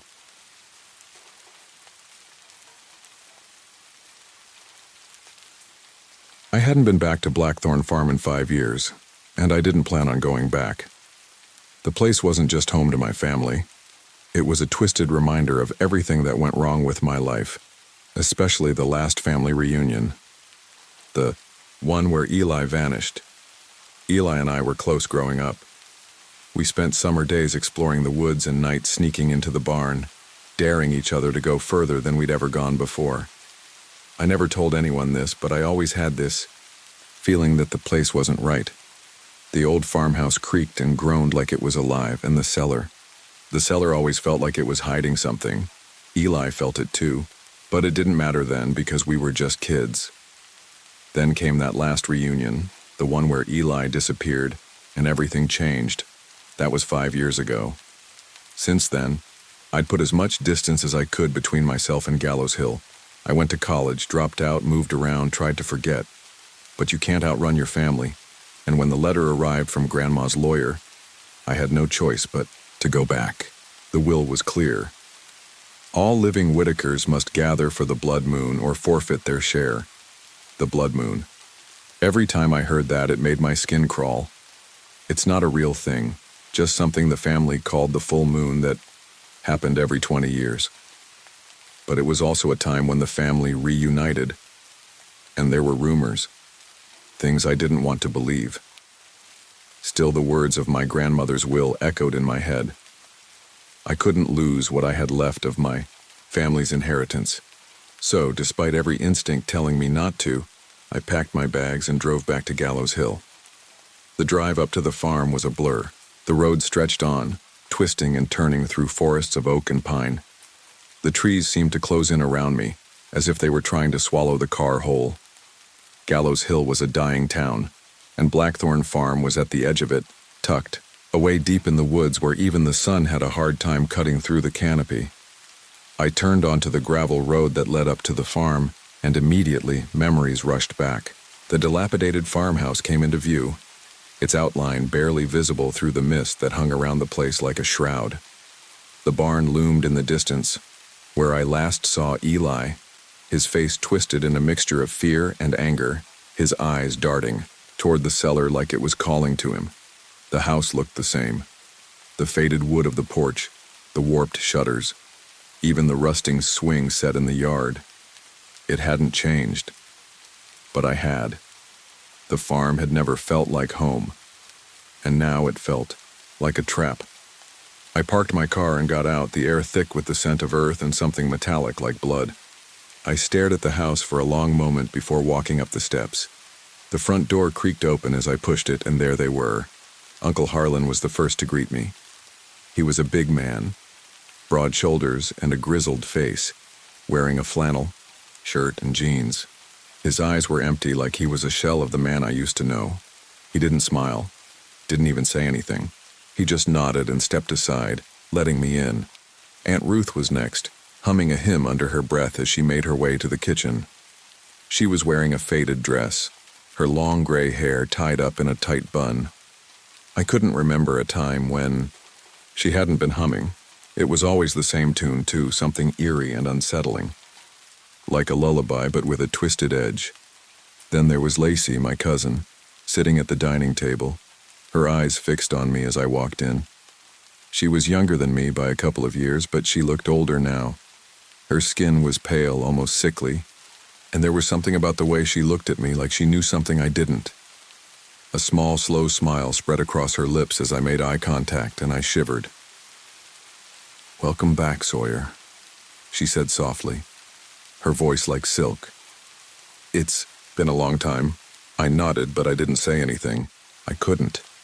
It felt wrong to be there, like I was intruding on something that had already started, something I wasn't meant to witness. "Dinner's ready," Aunt Ruth said, her voice sharp now, pulling me out of my thoughts. She turned toward the stove and began to dish up food. The scent of roasting meat and something too sweet filled the air, making my stomach churn. I took my seat at the table, glancing at the others. Harlan sat at the head of the table, staring off into the distance. Ruth served the food without a word. And Lacey, she didn't stop watching me. The meal began with silence, but that silence didn't last long. Harlan slammed his fist on the table, his eyes narrowing. "You still think you can take what's mine, Ruth?" He spat. Ruth didn't flinch. "You've always been too hungry for what ain't yours, Harlan," she muttered, not lifting her eyes from her plate. I didn't know what they were talking about, and frankly, I didn't care. I just wanted to eat and leave, but it wasn't going to be that simple. Grandpa Silas suddenly stood at the head of the table, his old bones creaking as he did. His skin was so thin it looked like it could tear at any moment. His eyes were sharp. He was the patriarch of the family, but there was something off about him. I couldn't place it. Maybe it was the way he looked at me, like I was a problem that needed to be dealt with. "Enough," he rasped, his voice a hoarse whisper that seemed to echo in the quiet room. "It's time for the reckoning." The room fell silent. I swallowed hard, the knot in my stomach tightening. I didn't know what that meant, but I was about to find out. I didn't know what to expect. But when Grandpa Silas said it was time for the reckoning, everything in me tightened. The words hung in the air like a curse, a dark promise that had been waiting for a long time. My body wanted to freeze, to turn and run, but something kept me rooted to the spot. The old man's eyes, those deep, hollow pits, were locked on me, as though he was waiting for me to make the first move. Aunt Ruth didn't look up from her plate. She just kept cutting her meat in the same deliberate, slow manner. Lacey's smile had faded, replaced by an unreadable expression that made me want to look away. Harlan, however, was already standing, grabbing his shotgun from the corner where he'd left it leaning against the wall. The sharp metal glinted in the flickering light of the lantern. Grandpa Silas's voice rasped again, quieter this time, as if the words came from deep within a cavernous, forgotten place. "You're all here now," he said, glancing at everyone around the table. "And it's time." I couldn't breathe, not from the smell of the food or the tension. It was something deeper, something I couldn't explain, but it was suffocating, crawling under my skin, making the hairs on the back of my neck stand up. Something was wrong. I could feel it in my gut, like the ground was shifting beneath me. "Where are we going?" I asked, my voice barely above a whisper, but it was loud enough to break the silence. It felt strange to speak, to interrupt whatever ritual was unfolding around me. But I couldn't just sit there and do nothing. I had to know. Grandpa Silas didn't answer right away. Instead, he looked at me, really looked at me, as though he was sizing me up. "We're going to the barn," he said finally, his words slow and deliberate. "Where it all happens. The barn." I had heard the stories growing up. There were always stories about that barn, the place where the family went for things no one ever talked about. People whispered about it in town. The barn had a dark history, one that no one wanted to acknowledge, but it was always there. It loomed in the background, always on the edge of conversation. My heart hammered in my chest, but I stood up, forcing my legs to work. No one else was speaking. Aunt Ruth, Harlan, and Lacey followed Grandpa Silas without hesitation, almost like they were following some unspoken command. I had no choice but to follow. The air outside was colder than it had been earlier, and the wind seemed to bite straight through my jacket. We walked across the yard toward the barn, the ground crunching under our feet, the dry leaves skittering in the wind. The barn loomed ahead, its silhouette dark against the blood-red sky. It looked even worse up close. Rotting wood, sagging roof, and a door that looked like it hadn't been opened in decades. But it had. It had always been open for them. I had no idea what was waiting inside, but I could feel it deep in my bones. The weight of it was heavy, and it made the air thick like something had been buried there for too long. Grandpa Silas was the first to step through the creaking door. Inside, the barn smelled like old hay, rust, and something fouler. Something I couldn't place but didn't want to know. The floorboards creaked under our feet as we made our way deeper inside. I felt the eyes of my family on me as we walked, their presence unnerving, like I was being herded toward something I couldn't escape. The barn was dimly lit, but there was enough light to see the old, rusting farming tools hanging from the walls, the dust that had settled over everything, and the large, rusted hook dangling from a beam high above. It was attached to a thick rope, and the floor underneath it was stained dark brown with something that didn't look like dirt. I swallowed, hard. I tried to speak, to ask again what was going on, but my throat was dry and the words stuck there like they couldn't come out.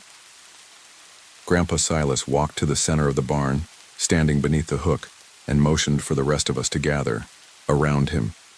"This is our family tradition," he said, his voice low and gravely echoing in the cavernous space. "Every generation, we give one back to the land. It's what keeps the harvest good, keeps the whispers quiet." "Wait," I said, stepping forward. "What do you mean, give one back?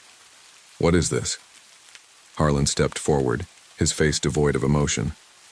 "You'll understand soon enough," he said, his tone flat. He was already eyeing the hook, his hand twitching as though he were preparing for something. "We all take part in this. No exceptions." Aunt Ruth didn't say anything. She just stood there, watching me with those cold, lifeless eyes, her hands folded in front of her like she was waiting for something. Lacey stepped up next to me. She didn't say a word, but her eyes were locked on me, her gaze heavy with something I couldn't read. I could feel her proximity like a weight pressing down on me. Her hand brushed against mine as she moved past me, heading toward the center of the room. "That's right, Sawyer," she said quietly. "You're part of it now. No running away." I took a step back, my pulse pounding in my ears. This isn't real," I muttered, trying to convince myself as much as anyone else. "This is some sick joke, right?" But no one was laughing. "Grandpa." Silas was already unbuttoning his coat. "It's never a joke, boy," he said, his voice trembling slightly. "It's been this way for generations." The ground beneath my feet felt unsteady. I was dizzy, nauseous, but I didn't know what to do. The family was closing in around me, and I felt trapped, pinned against the wall of the barn by the suffocating, unseen force that had always been there. I couldn't breathe. I couldn't think. My head swam with panic, but I knew that if I didn't get out, I might never make it out. Suddenly, I wasn't sure if I was in a nightmare or reality. The reckoning had begun. The air in the barn felt heavier now, like the walls were closing in. I could feel the weight of their gazes, my family's eyes on me, silent, expectant, like they were waiting for me to understand something I couldn't begin to comprehend. My legs felt like stone, but I couldn't seem to move. I wanted to scream, to run, but something held me in place. Maybe it was the fear, maybe it was the knowing, like I was standing on the edge of something vast, something ancient, that had been buried so deep for so long that it would swallow me whole the second I stepped away. Grandpa Silas had begun to chant under his breath, low and guttural, his words strange. like they weren't meant for human ears. He raised his arms as if he were summoning something from the depths of the earth. My stomach churned, nausea rising in waves as I realized that this wasn't some kind of sick family game. This was a ritual, a tradition, a blood sacrifice. My blood was the only thing that was left to give. My hand instinctively went to my pocket, to the small penknife I always carried with me. I gripped it tightly, the cool metal comforting against my palm, but I knew it wouldn't do anything against the horror surrounding me. It was just me now, just Sawyer, trapped by his bloodline. "Grandpa," I said, my voice shaking, barely, a whisper, but the sound of my voice cut through the air like a knife. "This isn't happening, you can't do this." He stopped chanting, and for the first time since we entered the barn, he looked directly at me. His eyes were cold, colder than I remembered, almost inhuman, and the sight of them made my skin crawl. He stepped closer, his movements slow but deliberate. The others fell silent like they were waiting for the final act. "You think I want this, boy?" His voice was rough, like gravel scraping against bone. "You think this is something I enjoy? This is survival, it's tradition. It's what keeps the land fertile, keeps the harvest good. The land calls for its own every generation. And we answer." My heart pounded in my chest. I couldn't think, couldn't breathe, as the reality of what he was saying settled in. The land didn't just take what it needed, it demanded it. And my family had been answering that call for generations, feeding the earth with the bodies of their own. Lacey stepped up beside me, her eyes wild, but there was something different in them now, something darker, more predatory. "You think Eli just disappeared?" she asked, her voice sweet but laced with venom. "He didn't. He became part of the land, just like you will. We all do. You'll be a part of something greater than yourself. Sawyer, don't you want that?" I tried to pull away from her, but my legs wouldn't move. The weight of her words hung in the air, suffocating me. Eli. I hadn't wanted to believe it. I had forced myself to believe he was gone, just lost, just missing. But Eli wasn't missing. He'd been taken, just like every other soul before. "Him. Please," I begged, my voice hoarse. "I don't want this. I didn't ask for this." Grandpa Silas's expression hardened. "No one asks for it," he said, grabbing my shoulder with an iron grip that nearly sent me to my knees. "But you don't get a choice. You're one of us, Sawyer. And this is what the bloodline demands." The words burned in my throat. There was no escape, no way out. I wasn't sure if I was going to cry, scream, or just curl into a ball and beg for mercy, but none of it mattered. This wasn't about mercy, it wasn't about fairness, it was about tradition. It was about the land. Harlan, who had been standing by the door with his shotgun, moved forward then, the shotgun held loosely in his hands. His expression was distant, almost bored, as if this was just another Tuesday for him. "It's time, boy," he said, his voice flat and without emotion. I wanted to scream, I wanted to fight, but something inside me knew that this wasn't a battle I could win. The moment I'd set foot back on this land, the moment I'd walked into this house, I had sealed my fate. Before I could even react, Ruth and Lacey moved forward, their hands reaching for me, their grip strong despite their thin, wiry frames. I struggled, my breath coming out in gasps, but they were too fast, too strong. I couldn't fight them both off. They yanked my arms behind my back, pinning me against the cold wooden beams. I saw Grandpa Silas's grim smile as he stepped forward, pulling the rusted hook from its place. The metal gleamed in the dim light. A sick sense of understanding dawned on me. This wasn't just a sacrifice. This was something worse. "You can't do this," I pleaded, but the words were strangled in my throat. I was losing the fight. My blood was already part of this land, whether I wanted it to be or not. Then, as if on cue, the barn door slammed open. A figure stepped inside, tall, gaunt, with a face that seemed older than time itself. It was Uncle Silas's brother, Jackson, the one they had told me was lost years ago. He was standing in the doorway, staring at me with those same hollow, dead eyes. His appearance sent a shiver down my spine. "Let him go, Silas." Jackson's voice was low, but there was a strength behind it. Not this time. Grandpa Silas turned, his eyes narrowing. What do you mean, not this time? This is how it's done, Jackson. It's the way it's always been. Jackson stepped forward, his presence heavy in the barn. Not anymore. We've fed the land enough. It's time to stop this. He was closer now, standing in front of me, and for a second I thought I saw something else in his eyes, something like regret. Lacey's grip on my arms tightened and she hissed under her breath. You don't understand, Jackson. You're just as much a part of this as the rest of us. You can't stop it. Jackson's gaze softened for a moment, and then without warning, he swung his arm out, knocking Harlan's shotgun from his hands. The loud bang echoed through the barn, making everyone freeze. The barn was eerily silent after the shot. Enough, Jackson said, his voice low and fierce. For the first time, I saw something change in Grandpa Silas's face, something almost like fear.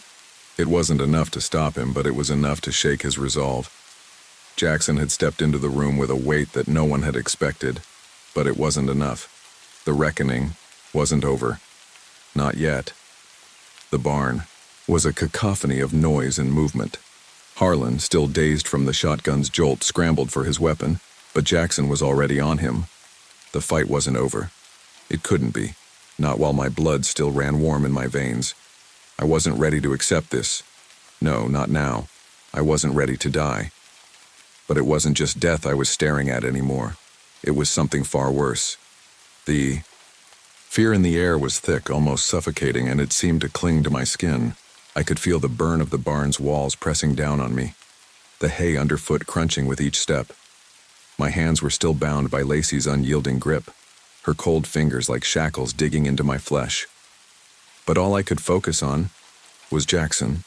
Jackson, who had been the one to step up, to speak out, to try and stop what was happening here. The rest of my family watched in silence, frozen in place, as if none of them were sure how to act.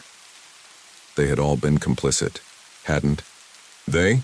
Each one of them had stood in that barn for years, taking their turn at whatever twisted ritual had been passed down from generation to generation.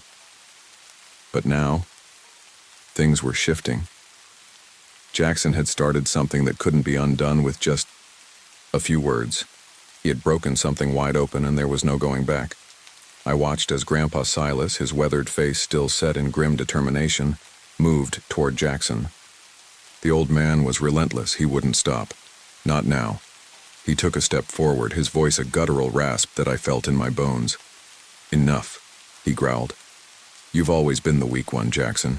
You think you can stop the land's calling? You think you can stop what's been done for centuries? Jackson didn't flinch. His eyes, still sharp despite the age written in the deep lines of his face, stayed locked on Silas. There was something in them, something raw, something primal that made my stomach twist with an unfamiliar mix of dread and hope. Silas, this has gone too far, Jackson said, his voice even. But there was an edge to it now, something firm. The land doesn't need this. The harvest doesn't need bloodshed. The land thrives without our sacrifices. Grandpa Silas laughed, but it was a dry, cruel sound. You fool, you've lived away too long. You've forgotten what it means to belong to the land. You've forgotten what it means to give. Suddenly, Ruth stepped forward, her hands clasped in front of her like she was praying, her face pale but resolute. We all gave, she murmured softly, almost as if speaking to herself. It's the only way to keep it alive, to keep the whispers quiet. Lacey, her face still twisted in that grin that made my skin crawl, looked up at Jackson. You're going to let him die for nothing? She asked, her voice sweet, too sweet for the words she was saying. You know what happens if we don't keep our bloodline pure. If we don't feed the land, it'll take us all. Shut up, Lacey, Jackson snapped, his voice suddenly sharp. You know this isn't right. All of you know it. You just don't want to admit it. But the rest of them didn't react. Harlan, Ruth, Lacey, they just stood there, unmoving. Their eyes glazed over like they were trapped in a trance. I had seen it before. I had seen that look on their faces when I was younger, the same way they would stare at the old stories Grandpa Silas would tell them around the table. the same way they would stare when they thought no one was watching. They were enthralled, but I wasn't. Not anymore. Not after what I'd learned, not after what I'd seen. The realization hit me with the force of a hammer. This wasn't just about my family. This wasn't about some tradition passed down through the years. This was about control. The land didn't just need blood. It needed obedience. "You've all lost your minds," I muttered, my words hoarse and shaky. I was struggling to breathe as I fought against Lacey's iron grip, but it was useless. "I won't be a part of this." Jackson turned to me, his face unreadable for a second. And then, he nodded almost imperceptibly. "You don't have to be, Sawyer," he said, his voice a soft promise. "You don't have to." The tension in the barn was suffocating now, the air thick with years of secrets and lies. I could almost hear the land itself breathing beneath us like it was alive, waiting to reclaim what it believed was its own. And in that moment I knew exactly what Jackson was going to do. He was going to take me out of this place. He was going to get me out no matter what. But before I could react, before I could even process what was happening, Harlan lunged. The shotgun was back in his hands, and he was swinging it toward Jackson. I didn't think. I acted on instinct. I kicked back with all my strength, throwing Lacey off me for a split second. I scrambled toward Jackson, pushing him out of the way just as the shotgun went off. The blast hit the floorboards, sending a cloud of splinters into the air. Chaos erupted. Lacey screamed, a high-pitched feral sound that sent chills down my spine. Ruth was rushing forward, her arms outstretched, trying to pull me back. Grandpa Silas shouted something I couldn't hear over the ringing in my ears. The barn seemed to explode in every direction. In the confusion, Jackson grabbed me by the arm, pulling me toward the barn doors. "Go, Sawyer," he shouted, his voice urgent. "Run. Don't look back." I didn't hesitate. I didn't have time. I just ran. I ran as fast as I could, my feet pounding against the dirt, the grass, the dry earth beneath me. The barn was behind me now, but the sound of chaos still echoed in my ears. And then, just as I was about to hit the edge of the field, I heard a noise. A soft laugh. I turned just in time to see the barn doors swing wide behind me, and through the opening, a silhouette appeared. A figure with too wide a grin, too sharp a smile. It was Lacey, and she was following me. "You're not leaving, Sawyer," she called out, her voice full of sick delight. "You can run all you want, but you'll always come back. The land doesn't let go." Her words sent a chill down my spine as I sprinted into the cornfield. The moon, heavy above me, blood red and unforgiving. The cornfield stretched out like an endless sea, the rustling stalks surrounding me on all sides. My breath came in ragged gasps as I pushed through, barely hearing the frantic footsteps behind me. Lacey was still chasing, her laughter echoing in the night air. I could hear her feet snapping against the dry earth, but I didn't dare look back. I couldn't. I just needed to run, far, far away from all of it. Every step felt like a battle. My legs burned, my heart pounded against my chest as though it would break free from its cage. I could hear the rustle of something in the corn, something keeping pace with me. It was a sound too soft, too consistent, like a presence. Like it wasn't just Lacey hunting me, but the land itself, stretching out to claim me. It was almost like I could feel the land beneath my feet, like it had a pulse of its own. I'd heard the stories, the whispers that the land demanded sacrifice, that it had a hunger no one could satisfy. And in that moment, I believed every word. The land had been feeding for generations, and I was just another offering, another body it could pull under. The land didn't care about family or bloodlines, it cared about control. My breath hitched as I came to the edge of the cornfield, just beyond the line of trees. The woods loomed ahead, black and quiet. I couldn't run into the woods, there was no way I could survive that.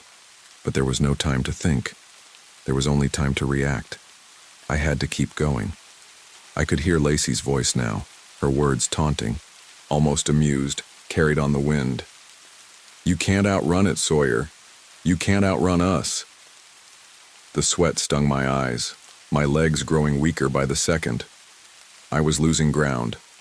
I was losing everything. And then, Just when I thought I couldn't run anymore, I saw it. A flash of headlights cutting through the fog. A truck. My heart leapt in my chest, but I wasn't sure if I should trust it. I couldn't stop now. The truck had to be a mirage, right? No, I had to be sure. I pushed forward, my feet scrambling against the uneven earth as I fought to make it to the road. The headlights grew brighter, and in a moment of sheer desperation, I broke through the tree line, my hand reaching out toward the truck that was still a few hundred feet away. It was a passing truck. A random stranger. The truck slowed, the driver squinting into the darkness. His face was rough, weathered, with a heavy beard and a ball cap low over his eyes. He didn't ask questions. He just rolled down the window a crack. "You need a ride, boy?" the driver called out, his voice deep and steady. I didn't say anything at first. I couldn't find the words. All I could think was, get in and leave. The whole damn town. I didn't hesitate. I ran, leaping into the passenger seat before the truck had even fully stopped. My hands were shaking, my chest heaving as I slammed the door behind me. The driver didn't ask again, just gave me a hard look before shifting the truck into drive and pulling away. The road stretched out in front of us, the headlights slicing through the thick fog. I could hear the hum of the engine, steady and reassuring. The weight of the night slowly started to fade, though I couldn't stop the chill creeping up my spine. I kept thinking I could hear footsteps, the sound of someone running, closing in. But when I looked out the window, the trees blurred past, the cornfield fading into the distance. Nothing was behind us. Nothing but the emptiness. "Where you headed?" the driver asked, glancing at me briefly. His hands gripped the wheel, and I saw the hard set of his jaw. He was a man used to the road, used to being alone in the night. I didn't answer. There was nothing to say. The road felt too final. My family, my blood, they were all gone now. The barn, the hook, Eli, all of them.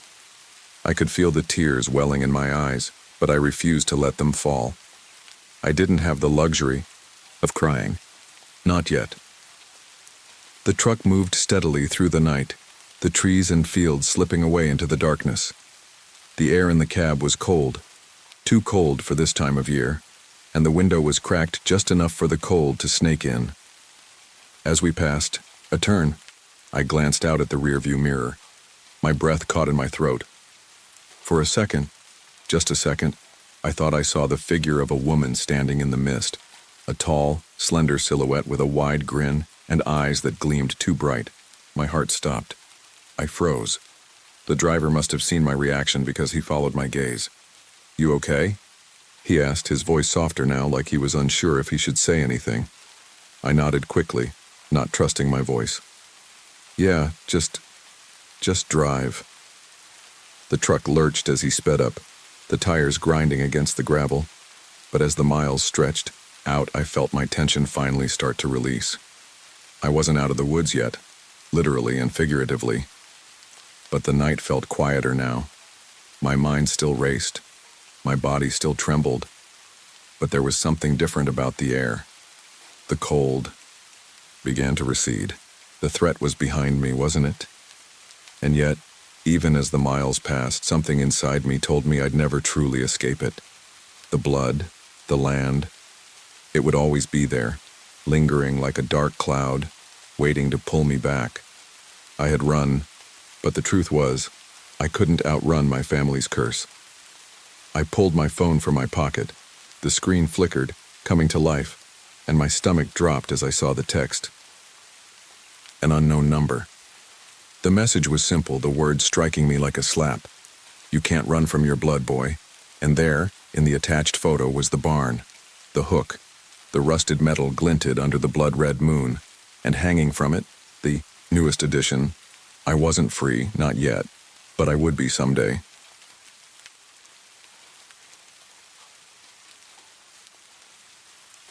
Prague on All Hallows' Eve is like something out of a nightmare. A city where every cobblestone whispers secrets, where every narrow alley has witnessed some tragedy, and the wind sounds like it's always been haunted. The Van Rijn Gallery, Nestled between a string of decrepit buildings in Old Town was no different. The storm outside raged like a beast, rattling the stained glass windows that lined the gallery, making them groan like they were alive. But the gallery wasn't alive. At least not in the way I mean. The place had a reputation that should have scared anyone with a lick of sense. Only I didn't scare easy. They say the gallery is cursed. Hell, they say everything in it is cursed. The paintings, the artifacts, the very foundation of the building itself. The Van Ryn Gallery was once the home of a reclusive nobleman, one who believed art could capture the soul, imprison it even. He spent his entire life collecting strange and cursed artifacts, which is how the gallery got its name. After his death, the gallery was converted into a museum, and most of the town treated it like some sort of ghost house, an ominous presence on the edge of Old Town. I'd heard whispers about it over the years, tales of people who went in, never came out. But there was one thing I knew for sure. There was money to be made. Big money. The Van Ryn Gallery's greatest acquisition, however, was a painting that no one had ever seen in person. The Scream of the Drowned, an artwork that drove viewers mad.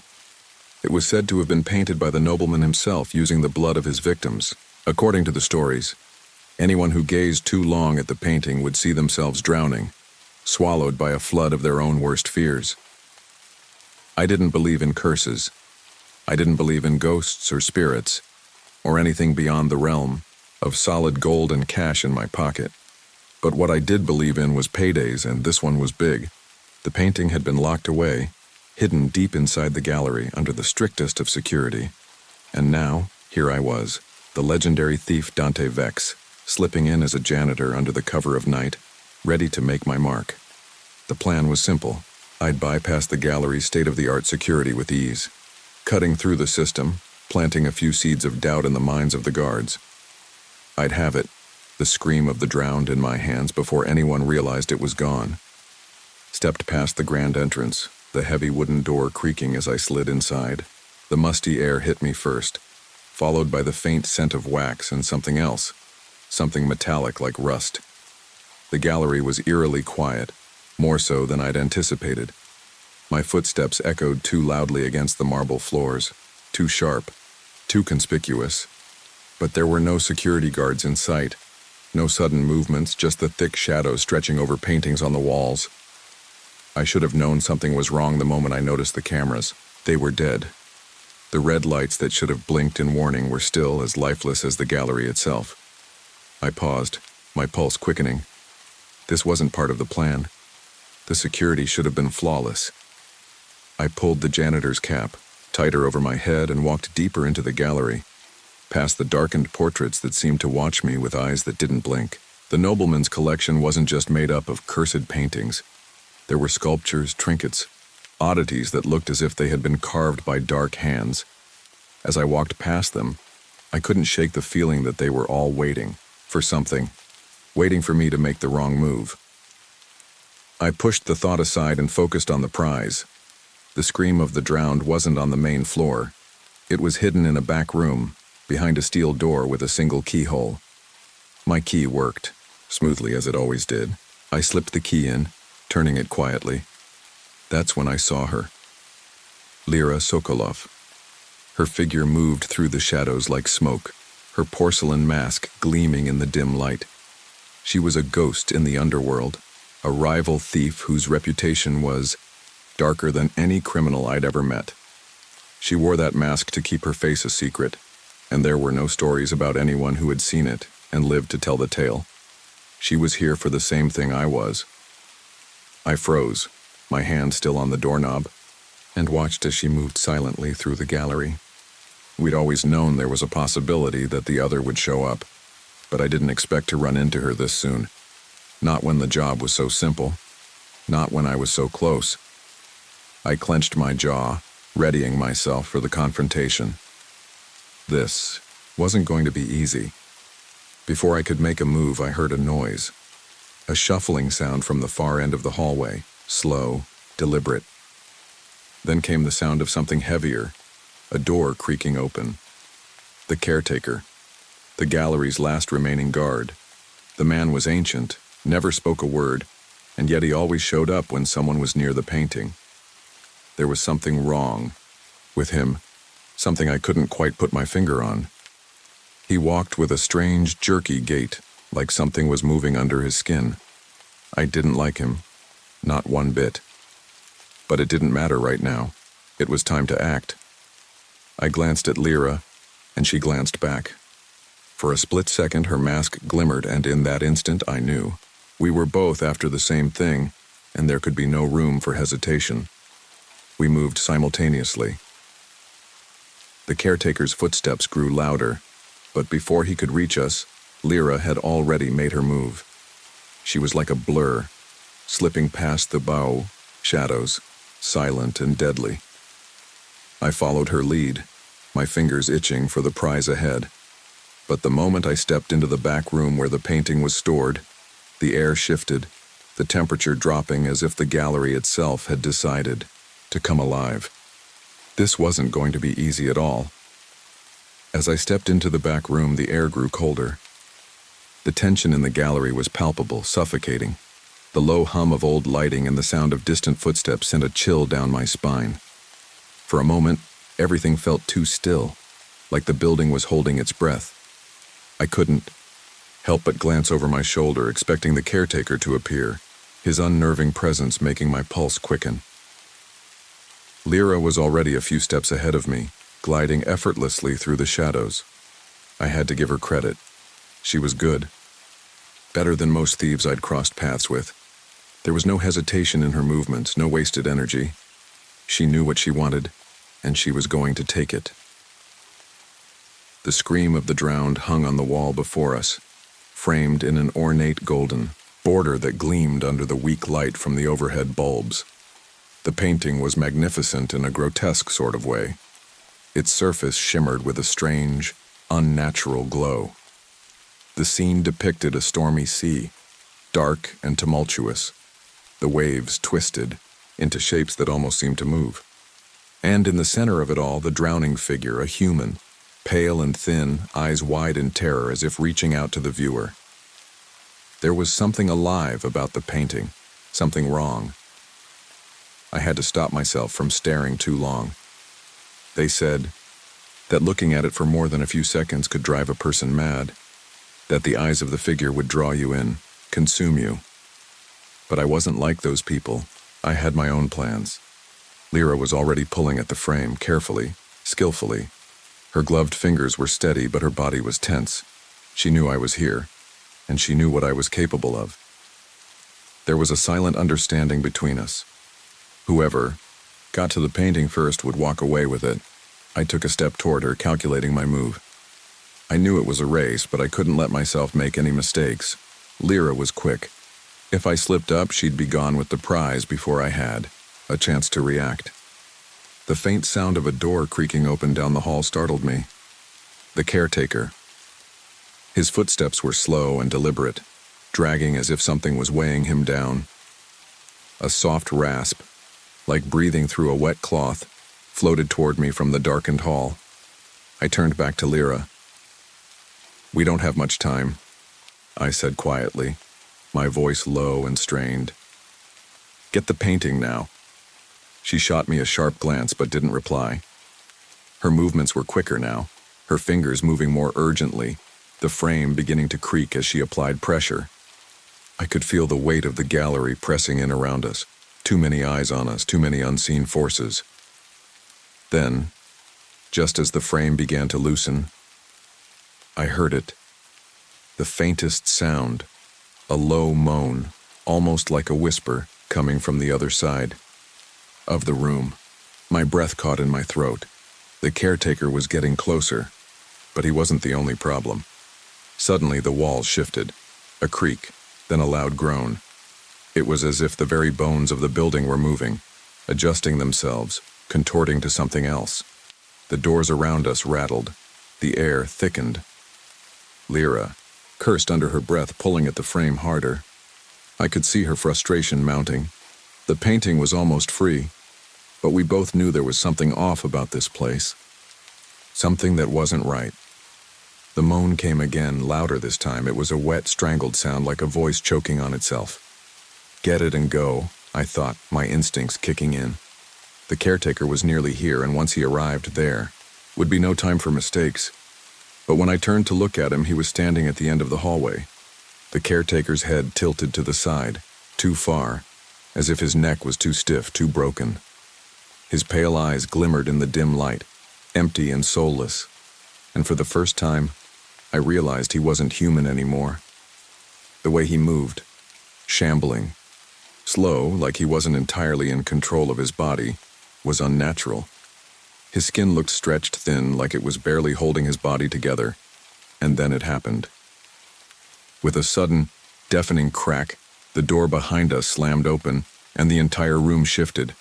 The walls buckled inward, the floorboards groaned as if they were coming alive, and the paintings around us, the portraits on the walls, twisted. Their faces warped, their eyes bulging, their mouths stretching open into silent screams. The portraits' eyes followed us, no longer static, no longer art. They were alive, and they were screaming in agony. Lyra let out a sharp cry, stumbling backward as the painting in her hands, the scream of the drowned, ripped free from its frame, dragging with it a trail of something dark and viscous. The painting screamed. No, the painting screamed. A noise so shrill, so inhuman, that it sent a wave of nausea crashing over me. The caretaker stepped forward, his hands now twisted and pale, fingers long and skeletal. The wet, raspy breathing came from his chest.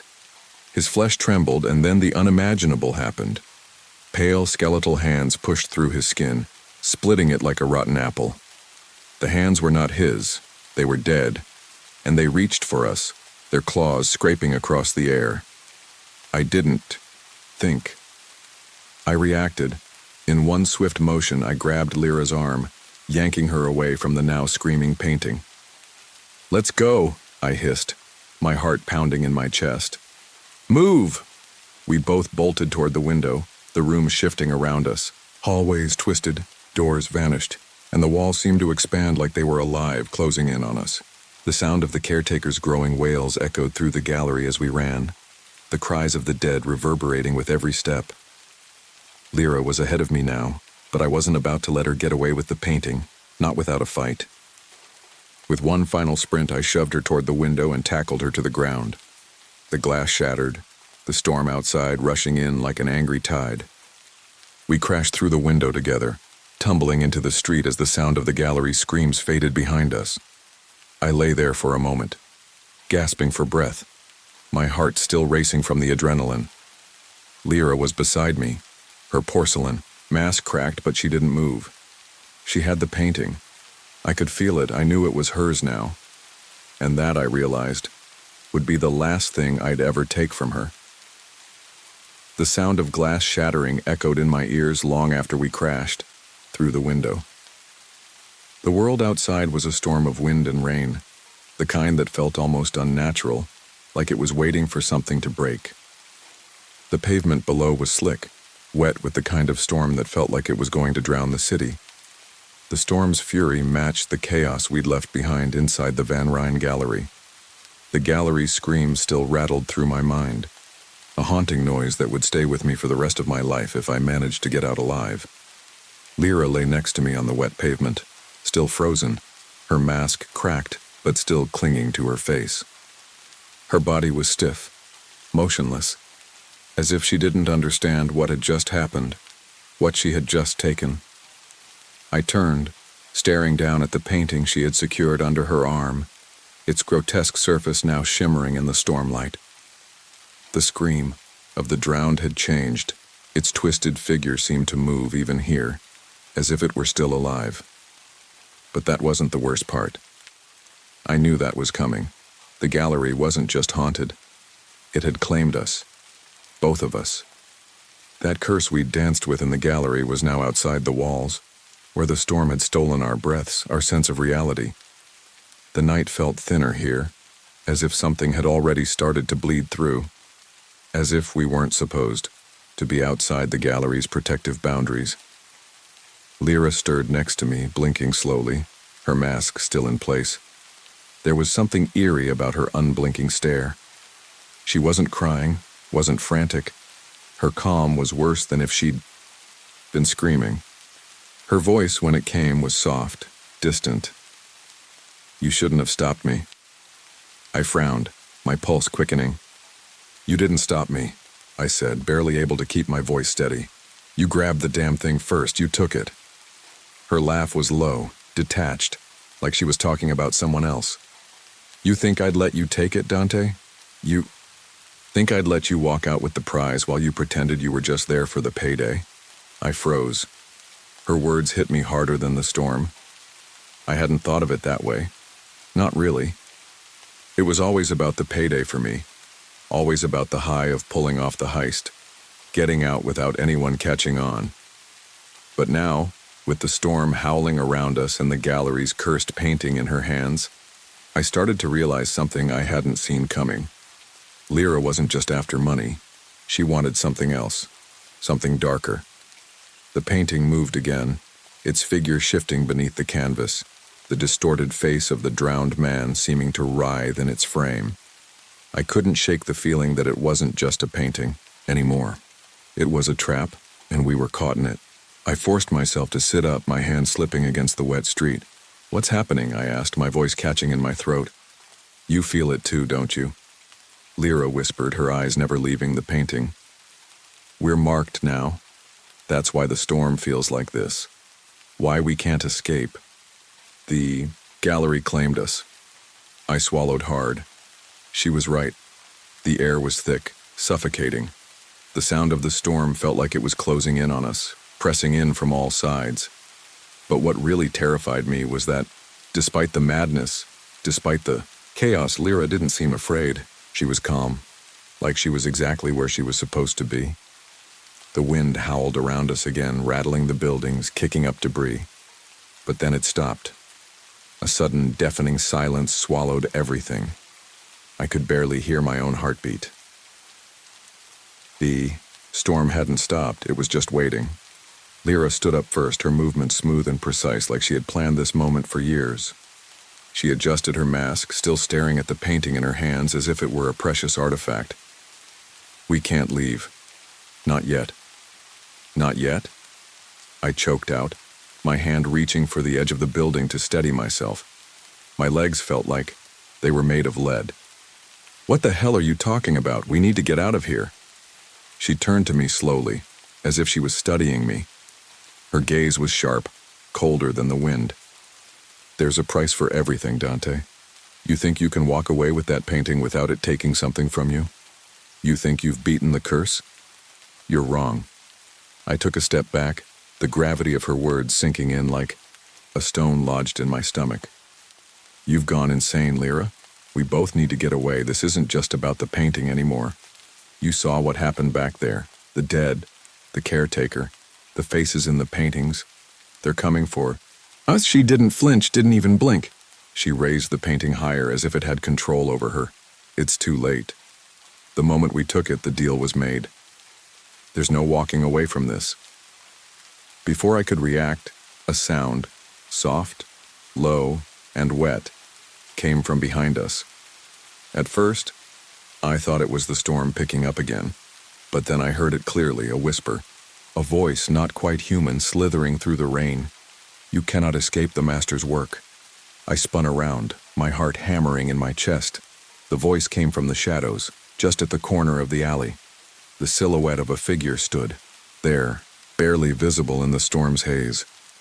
It was too tall, too thin. I felt the ground shift beneath me, as if the very earth was breathing. The figure moved forward, its shape unnatural, stretching and contorting with every step. Its skin, stretched tight over skeletal bones, seemed to shimmer and ripple. It was alive, but it wasn't human.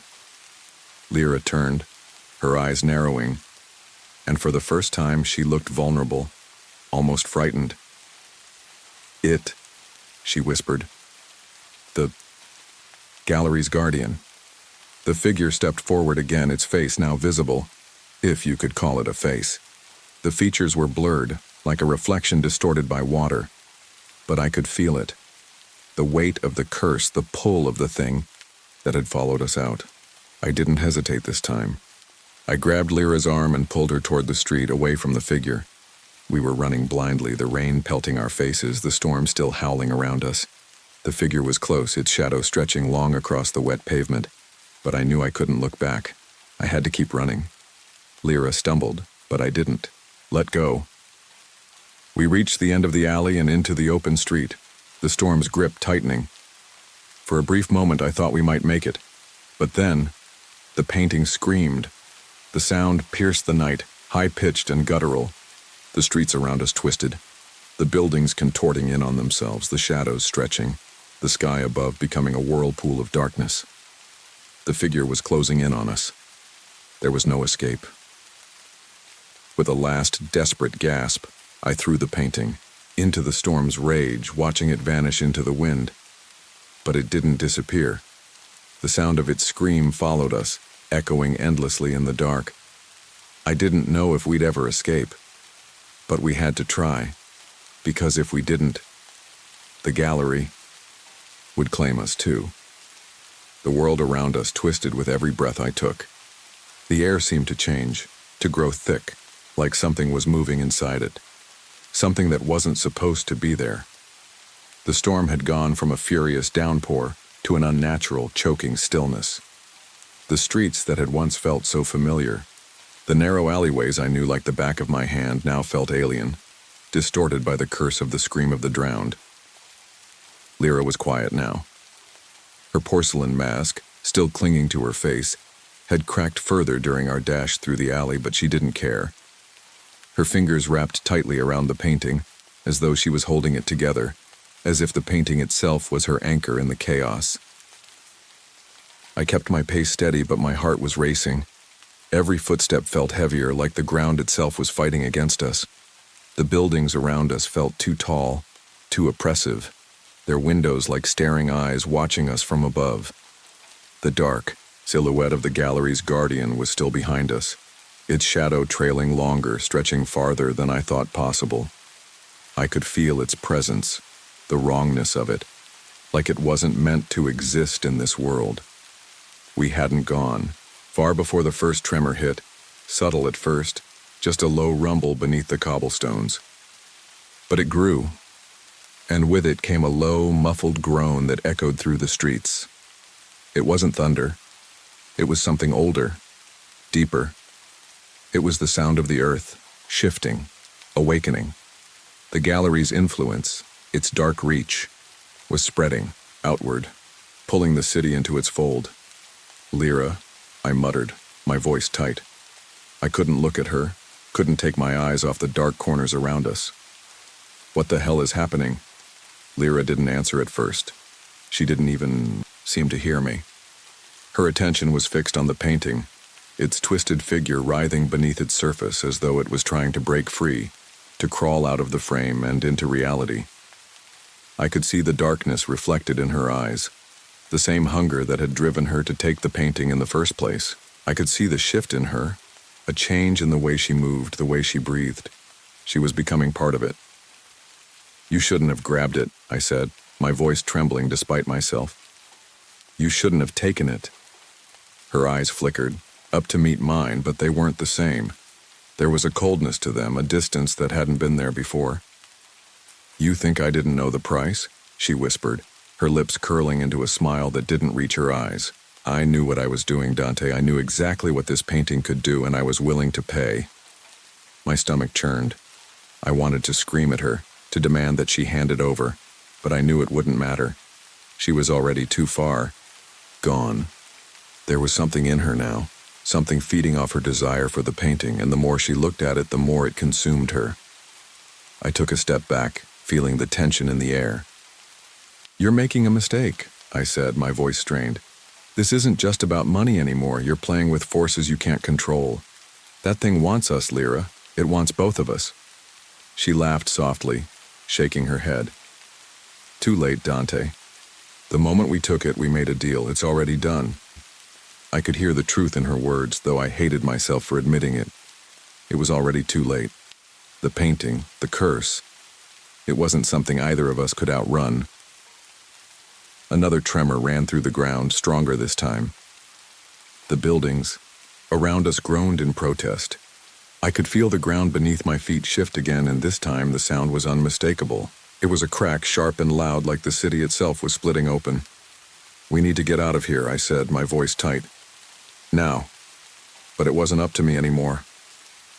Lyra moved like a specter, gliding down the street with the painting still clutched in her hands. The street seemed to bend and warp with each step she took. It was like the city itself was being reshaped around her, the very air growing colder, more suffocating. I followed her, my mind racing, my heart pounding, but no matter how fast I moved, I couldn't catch up. And then I saw it.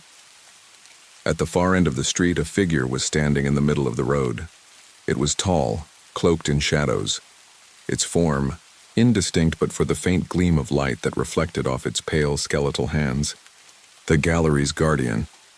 The figure didn't move at first, just stood there, its head tilted to one side, the sickly sound of wet breathing filling the air. There was no escape. We were trapped. Lyra stopped walking, her mask tilting as she looked at the figure in front of us. "We can't outrun it," she said, her voice strangely calm. "It's already here."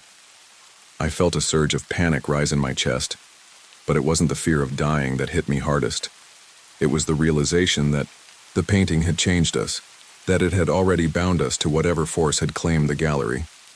The storm, the guardian, the crumbling city around us, they were all part of the curse we had unleashed.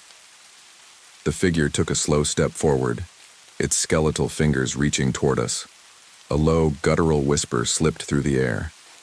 "The price must be paid." I took another step back, my breath coming faster. The ground beneath me was shaking harder now, the storm's fury picking up again as the figure came closer, its hollow eyes locking onto mine. I wasn't sure what I could do to escape, but I knew one thing. If I didn't act now, the gallery's curse would claim us both. With a sudden burst of adrenaline, I made my decision. "Lyra," I shouted, "throw the painting." She didn't move, didn't react to my voice. She was too far gone, staring blankly at the figure in front of her. The painting was her obsession now. I could see the glow in her eyes, the same glow I had seen in the cursed eyes of the paintings back at the gallery. I made a move, lunging toward her, but as I did, the figure in front of us screamed. It wasn't a human scream. It was the sound of 1,000 tortured souls crying out in agony, a sound that rattled my bones and filled my head with deafening pressure. My body locked up and I couldn't breathe. The storm's fury intensified as the figure raised its skeletal hand toward us. I grabbed Lyra, shaking her, pulling her away from the figure. "You need to let it go," I screamed. But then, something broke. The air shattered with a deafening crack and the storm surged forward like a wall of water. The figure vanished, leaving us in a dead silence. The rain stopped, the wind died down, and the cursed painting? It was gone. I didn't understand. Had we outrun it? Had we finally broken free? But when I looked at Lyra, her face pale beneath the cracked mask, I saw it. The painting's influence wasn't gone. It was still with us. The price was still being paid. The silence after the figure vanished was unnerving. The storm that had battered us only moments before had retreated, leaving a stillness in the air that felt too thick to breathe through. The wind was gone. The rain stopped as if it had never existed. But I could still feel the tension in the air, something unsettling clinging to every inch of the city. The storm had been nothing but the gallery's curse, a cloak to hide the truth from us. Lyra didn't speak. She stood there in the middle of the street, her back to me, staring straight ahead with her porcelain mask now cracked wider than before, as though the mask itself had somehow failed her. I wanted to shake her, to demand answers. But when I saw her standing there unmoving, my heart sank. The hollow expression behind the mask, the way she stared blankly into the empty street. It was like she had lost herself. The Lyra I knew, the Lyra who was always one step ahead, who never let anything affect her, was gone. In her place was someone, or something, changed, broken. I took a cautious step toward her. "Lyra," I said, my voice low. We need to get out of here. We're not safe. But she didn't move, didn't respond. I walked closer, the sound of my footsteps on the wet cobblestones ringing out loud in the stillness. I reached out to touch her arm, but just before my hand made contact, she jerked away. You don't understand, she whispered, her voice cold, distant. We've already made our choice. We can't escape now. It's done. I took a step back, the weight of her words sinking in. I didn't want to believe it. I refused to believe it. But in the pit of my stomach, I knew she was right. We had crossed a line. The painting wasn't just a prize, it was a curse, a dark force that had claimed us the moment we touched it. There was no running from it, no going back. Not now. Not ever. What do you mean it's done? I asked, my voice cracking with a mixture of frustration and fear. You can't just give up like this, we still have a chance to fix it. She turned slowly, the empty gaze from behind her mask piercing through me. The only thing that can fix it is to destroy it. But we're not strong enough to do that. We never were. She lifted the painting, the cursed canvas still trembling in her hands. The figure within it writhed, the waves crashing around. The drowning man's form, the man's mouth open in an eternal scream. I could feel it now, the pull of the painting, the weight of it pressing down on me. My heart skipped a beat as I watched the eyes of the drowned man seem to follow me, begging me to look longer, to be consumed by it. But I refused. I had to. Turned away, my mind racing. I needed a plan. I needed to do something before it was too late. The city, the buildings, the streets, they felt wrong, like they were shifting in on themselves. The gallery had already made its mark on this place. The curse wasn't confined to the building anymore. It had spread. It was alive, breathing, and it was consuming everything around us. I took a deep breath, forced myself to focus. We need to burn it, I said, my voice suddenly clear with purpose. The painting, we burn it. Destroy the curse. Lyra looked at me, her eyes hollow, but there was something there, something flickering for just a second. A trace of the woman I used to know. But it was gone as quickly as it had appeared. It's not that simple, she whispered, her voice breaking. You don't understand what this curse does. The fire won't work. The only way to end it is to offer it back. Offer it back? I scoffed, stepping back in disbelief. What does that even mean? You want to give it back to the gallery? To that thing that lives in there? She nodded slowly, her expression grim. That's the only way to make it stop. I shook my head, trying to make sense of it. But how? How do we offer it back? Lyra didn't respond. Instead, she turned, walking slowly toward the heart of the city. I followed her, but the further we moved, the more oppressive the air became. The sound of my footsteps echoed louder, like the city itself was trying to drown me. I tried to tell myself that this was just a way out, a way to undo the mess we had gotten ourselves into, but deep down I knew it wouldn't be that easy. We didn't speak as we reached the old ruined building where the Van Ryn Gallery once stood. It was a wreck now, nothing more than a skeletal frame, blackened with soot and ash from the fire that had destroyed it. The windows were shattered, the doors hanging loosely on their hinges. The air was thick with the smell of smoke and rot. The gallery's ghost still lingered here. I could feel it, pressing in on me from all sides, suffocating me with the knowledge of what had happened here. The curse was still in the walls, in the stones, in the air. And now, as I stood there, watching Lyra, I realized something else. This place, this building, was alive too. It was feeding off our fear, our desperation. Lyra reached out to the broken doorway, but before she could step inside, something moved. The ground beneath us shook, a low rumble that felt like the world was splitting open. The sky above darkened even more, as if a storm was gathering inside the very fabric of reality. "Lyra!" I shouted, but the words died in my throat as I watched her walk deeper into the ruins. She was drawn to it. She was giving herself to it, just like the gallery had claimed her. "Lyra, no!" I screamed, but it was too late. The last thing I saw was her disappearing into the darkness of the gallery, her porcelain mask catching the faintest trace of light before it vanished completely. I ran to follow her, but I stopped just before crossing the threshold. The doorway seemed to pulse with energy, like the gallery itself was waiting, watching, wanting me to take the final step. I couldn't do it. The painting in Lyra's hands had already won. The curse had already claimed us both. I turned away, stumbling back, and the world around me began to spin.